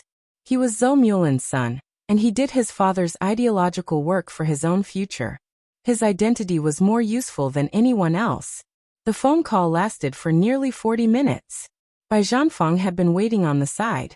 It could be seen that Zhou Mulin was greatly touched. After hanging up the phone, he naturally told Bai Zhanfang what to say. Zhou Yuanshan's second call was to Ji Wenzhang, a counselor of Zhongzhou State and the minister of the Ministry of Supervision. In the face of the leader of the Wang family of Beihai, Zhou Yuanshan, as the governor of Jiangxia, was not polite at all. He might not be furious, but his words were extremely fierce. On the phone, he even asked whether the parliament believed in Jiangxia or not. Ji Wenzhang was directly contradicted, but he was not unhappy at all. Zhou Yuanshan's attitude was undoubtedly what he needed most. The problem in Jiangnan was getting bigger and bigger. There were already voices in the Ministry of Supervision that an inspection team would be sent to Jiangxia. Zhou Yuanshan's call could be said to have helped him a lot and relieved his pressure to a considerable extent. Zhou Yuanshan's third call was directly to President Li Huaqing. He said openly and secretly that Jiangxia needed stability. He was the successor of the giant group. At this time, his attitude of protecting Su Xinghe was extremely clear and firm. Such a move had too many unusual meanings, especially when the relationship between Zhou Yuanshan and Su Xinghe was not harmonious. Zhou Yuanshan's righteous words, regardless of the immediate gains and losses, were bound to be unanimously recognized by a considerable part of the Southeast Group's forces. After Ji Wenzhang hung up the phone, he called Zhou Mulin and praised Zhou Yuanshan greatly. It could also be seen that the Southeast Group's attitude toward Zhou Yuanshan's call could also be seen. Bai Zhanfang smiled. At this point in time, there was still a long way to go before 20 years later. It was too early to say that there would be a struggle between the giants in the future, and even earlier to say that there would be a presidential struggle in the future.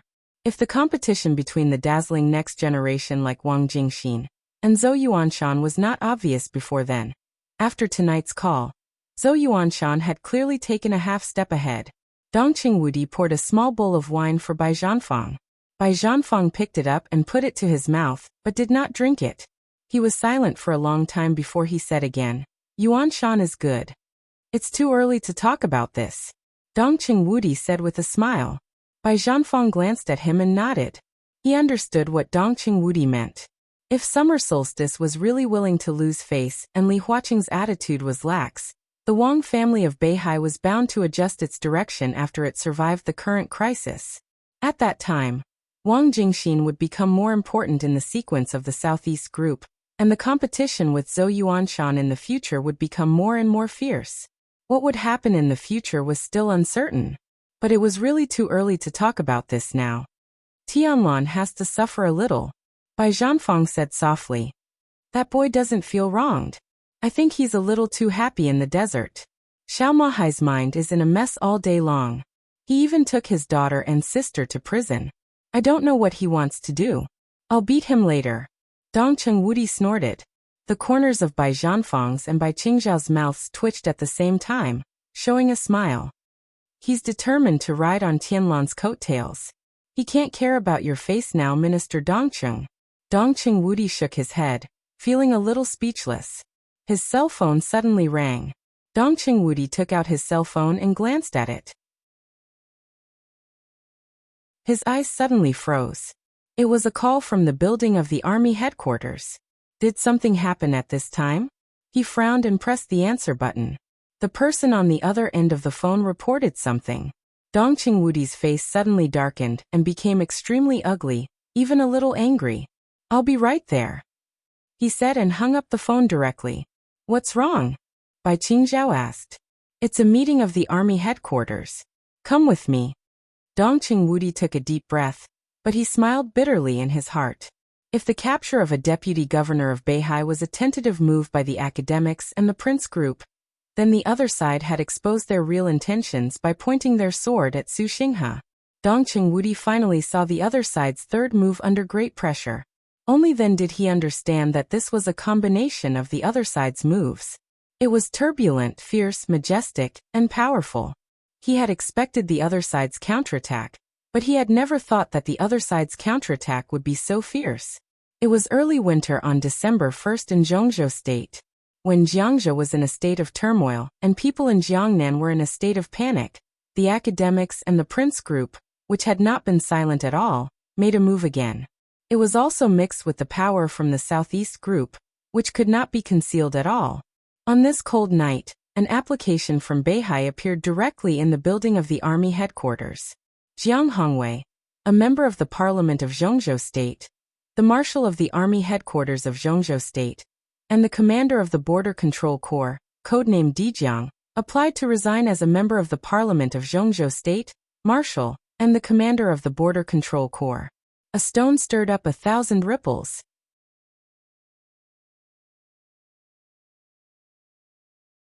Chapter 741. Before and after the Spring Festival, Dongcheng Wudi flew around the major theaters of operations in Zhongzhou State almost every day. On behalf of the Parliament, the Cabinet and the Army headquarters, he visited the soldiers and officers who still stuck to their posts during the Spring Festival. Bai Qingqian was also busy with official business in Liaodong.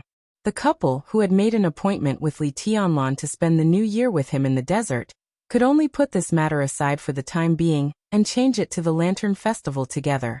This year, as Dongqing Qiuqi and Zhou Yuanshan got into high positions, they became busier and busier. Dongcheng Rushi was in a coma, so the Dongqing clan was extremely quiet. The relationship between Dongqing Hanguang and his brother Dongqing Hanjian was not harmonious. Although they didn't live far away, they didn't want to spend the new year with each other, so they came to the Bai family in Yuzhou.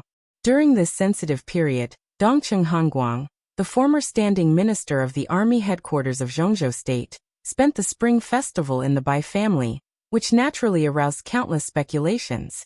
Countless people thought that this was the voice of the giant group's strong integration in the group to cope with the increasingly severe situation. Therefore, the high-level officials of the Prince Group and the academics had met several times in private to discuss countermeasures. Although Dongqing Hanguang had retired for several years, his identity as a founding member of Zhongzhou State had not changed at all. Not to mention within the giant group, even in the other 5 groups, there were old subordinates of Dongqing Hanguang. Now most of them were in high positions or had just retired. Such an old man's influence was extremely great. His every possible targeted action was enough to make everyone feel like they were facing a formidable enemy. These high-ranking officials seemed to have no idea that Dongqing Hanguang came to Yuzhou just because of the loneliness of an old man in his old age. His son, daughter-in-law, granddaughter, grandson-in-law, adopted son, and grandson were all gone. his old friend, who used to come to drink and play chess with him every spring festival in the past, also died in the rain in Lin a few months ago. Some were dead, some were busy, some were imprisoned, and some were in a coma. This year was extremely tortuous for Dongqing Hongguang. Because of his internal distress, the old man, who was once all-powerful on the highest stage of Zhongzhou state, almost became much older in the shortest time. It seemed that only when he came to Yuzhou and faced Bai Zhanfang, an old friend who should have retired long ago but was still strong, could he calm down a little. The 14th day of the first month. In the afternoon, Dongqing Hongguang and Bai Zhanfang sat in the pavilion of the manor, silently looking at the chessboard in front of them, lost in thought. Invincible can't come? Woody can't come? Yeah, he said that he's a little busy, and something came up at the last minute. He just came out of the Eastern War Zone, and he's going to return to the Chinese server. Qing Qian is already waiting for him there. Dongqing Hongguang's tone was a little low. Tonight's dinner is just us two old guys again.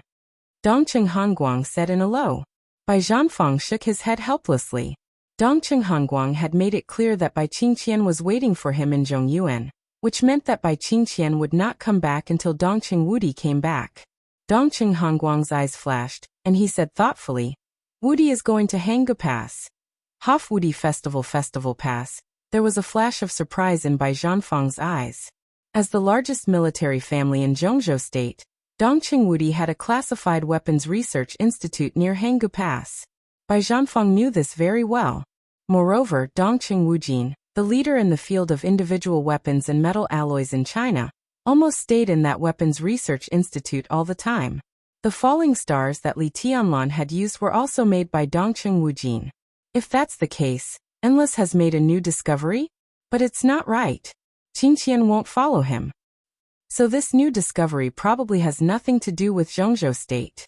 Dongqing Hongguang narrowed his eyes. He remembered about half a year ago. At that time, Li Tianlan was put in the desert prison. Dongqing Wudi took the Xianyuan sword out of the prison and gave it to Qin Weibai. At that time, Qin Weibai hadn't gone abroad yet. She went directly from Yuzhou to Zhongzhou and asked Dongqing Hongguang to meet Dongqing Wujin. That day, Qin Weibai took a few boxes with her. Dongqing Hongguang didn't know what she said to Dongqing Wujin, but when she left, the boxes in her hands were gone. After that, Dongqing Wujin went directly to the Military Research Institute near Hanggu Pass, and there was no news from him until now.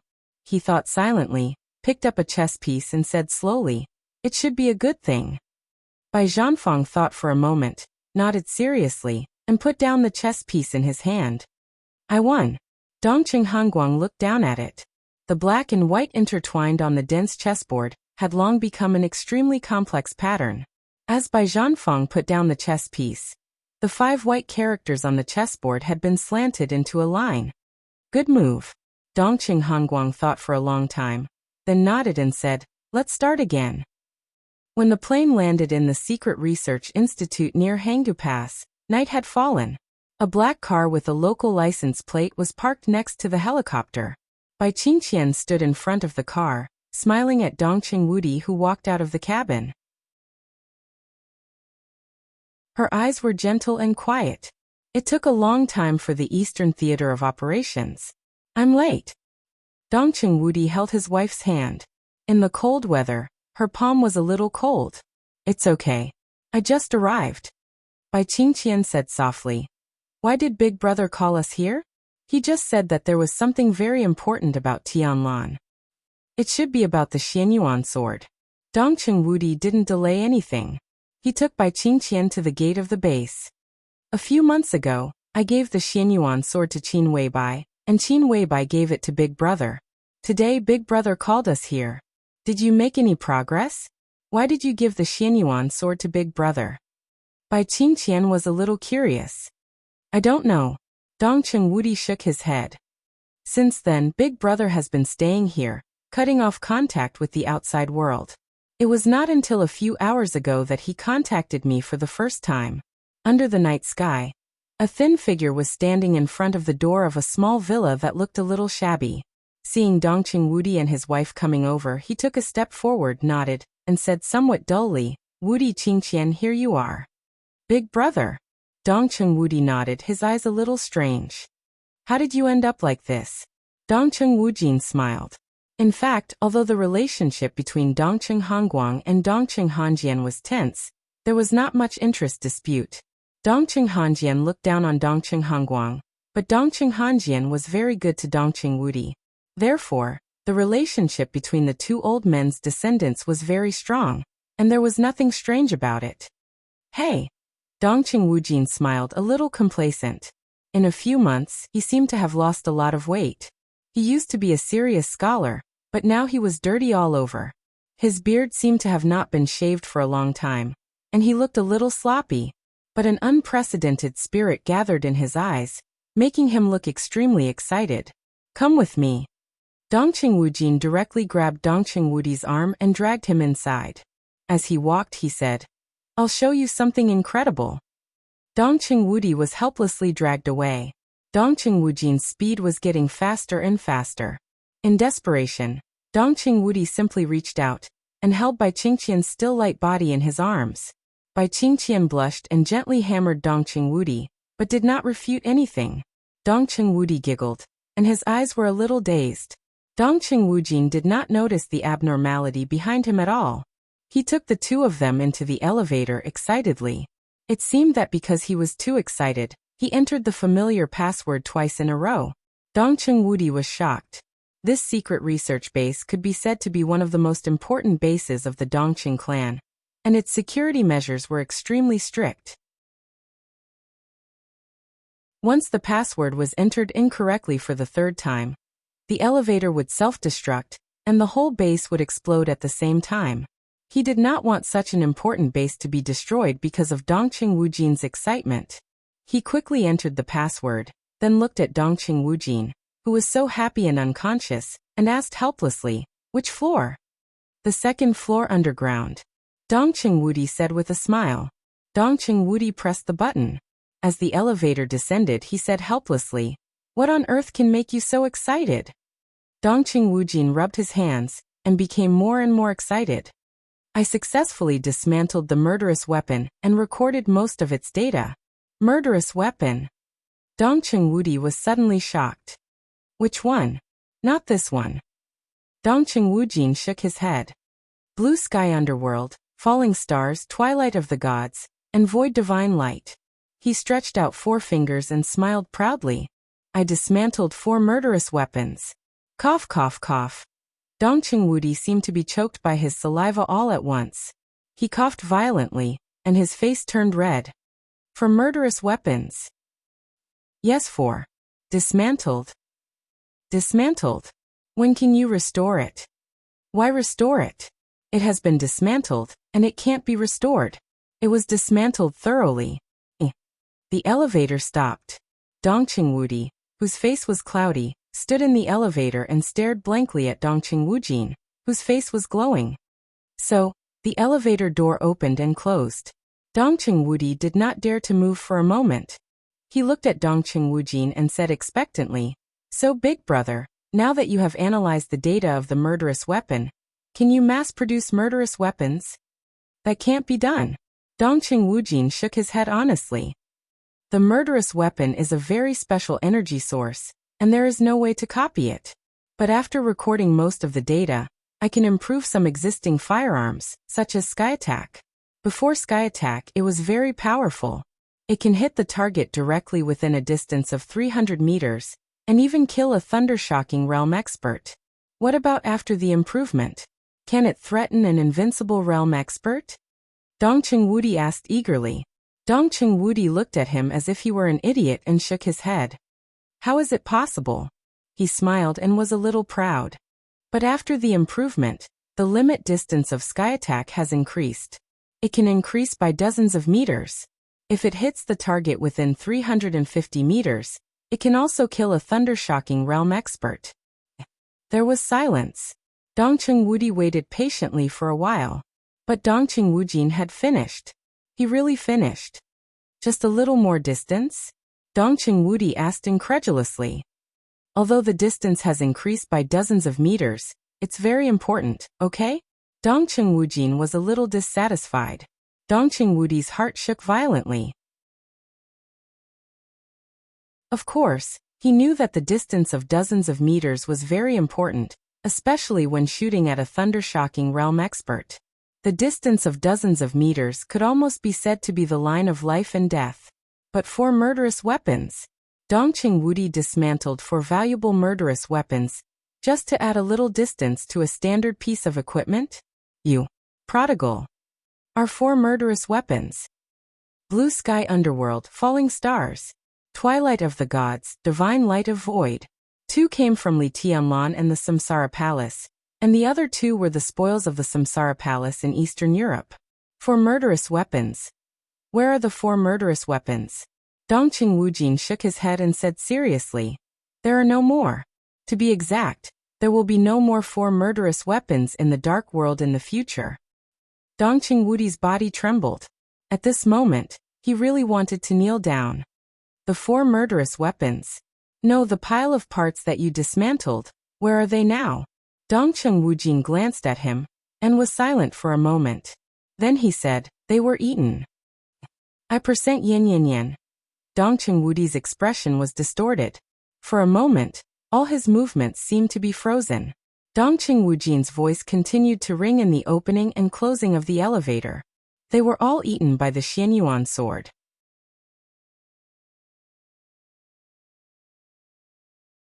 Chapter 742. The Xianyuan sword ate the murderous weapons.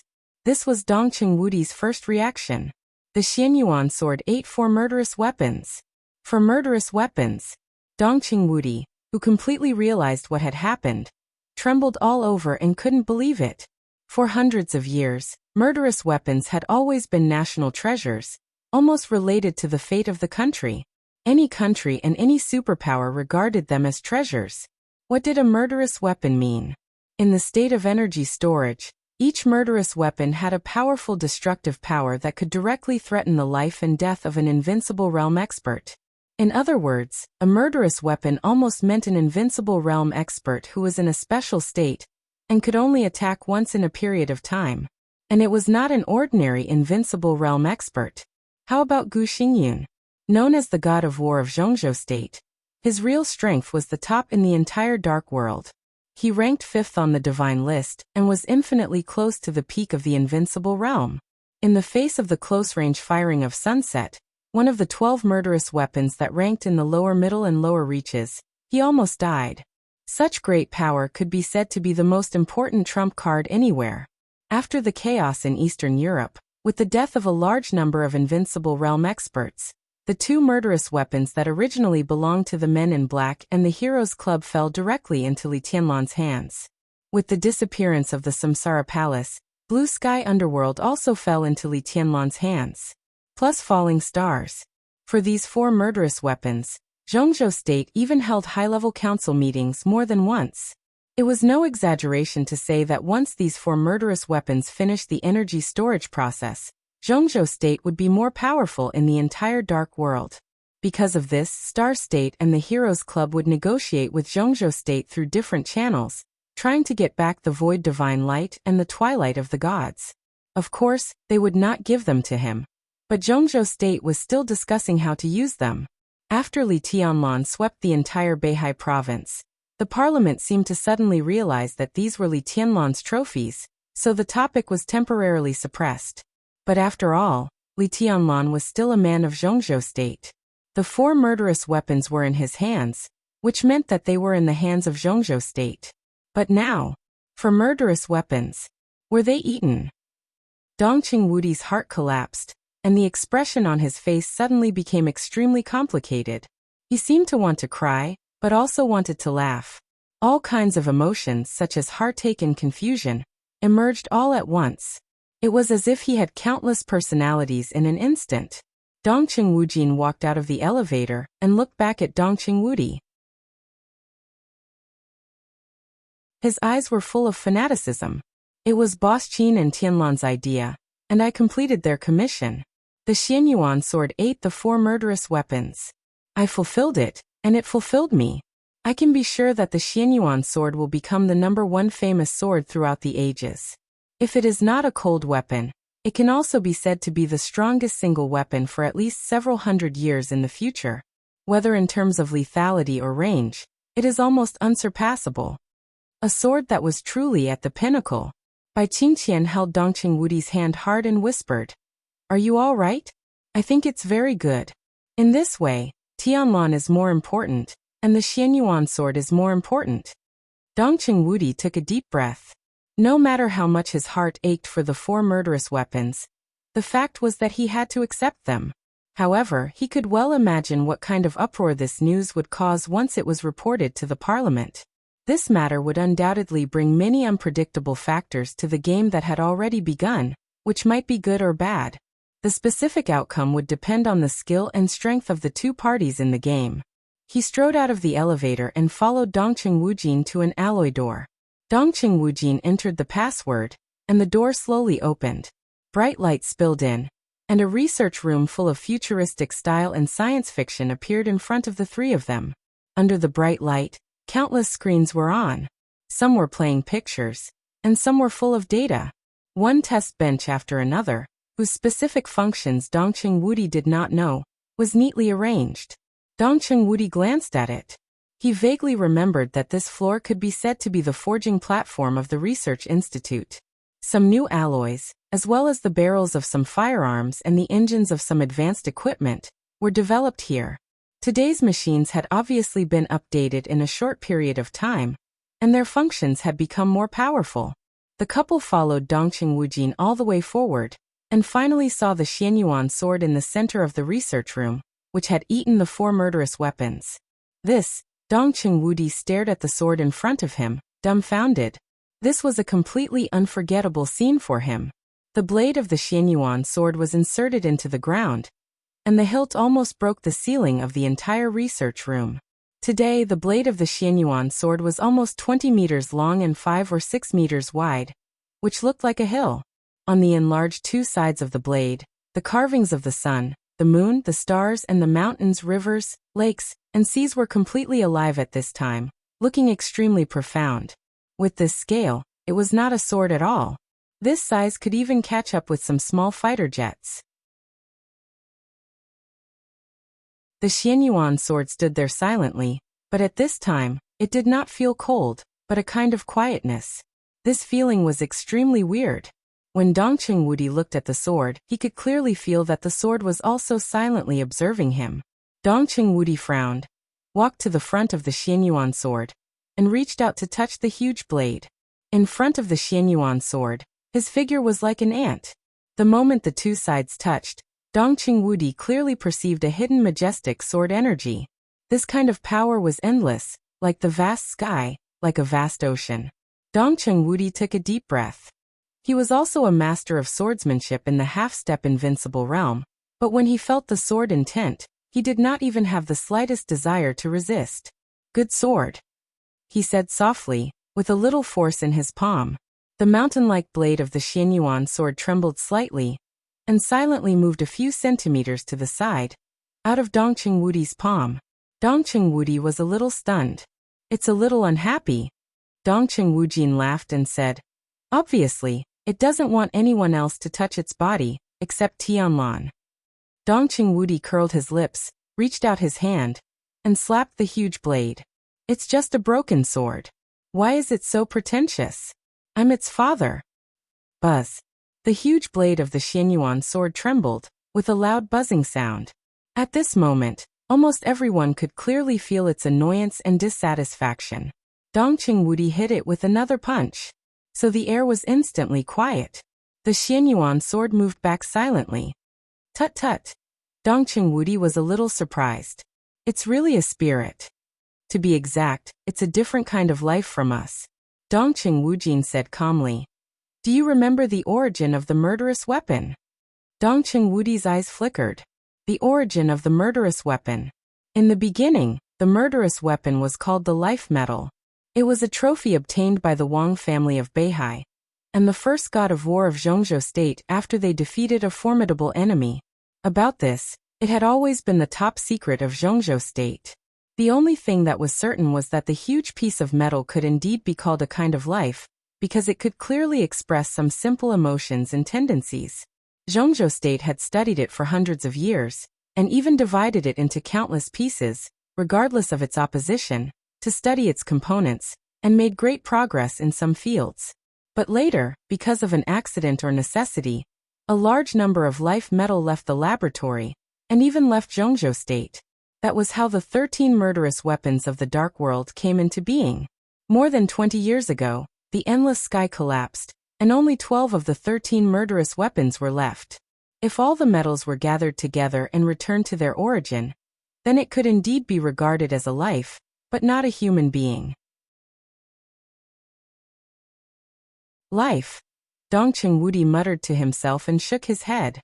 To be precise, they have a kind of energy source inside them. This strange metal is just a carrier of this energy. They can absorb this energy, and when they absorb it to a certain extent, they can emit a kind of shockingly destructive ray. It has super penetrating power and super strong coverage. Zhongzhou State has not figured out what the energy they absorb is, and what kind of attribute it has.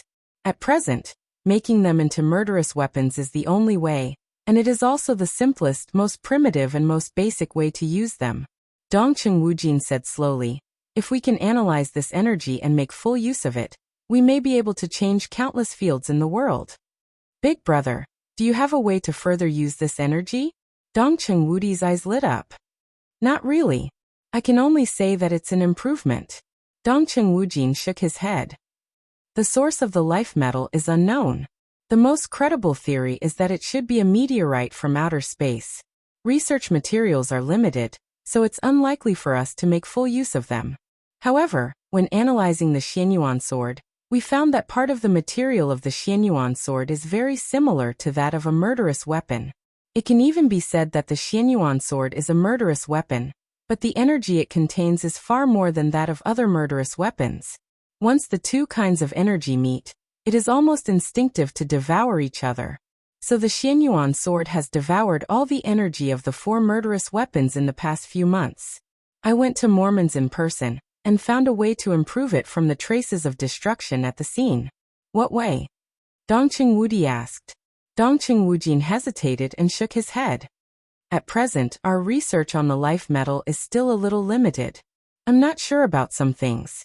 But judging from some traces of destruction at Mormon's, if the sword light at that time is regarded as a blow from a murderous weapon, then the power of that sword can be said to be several times that of an ordinary murderous weapon. It is said that the Xianyuan sword is the core of a sword formation. There are 13 floors and 13 swords.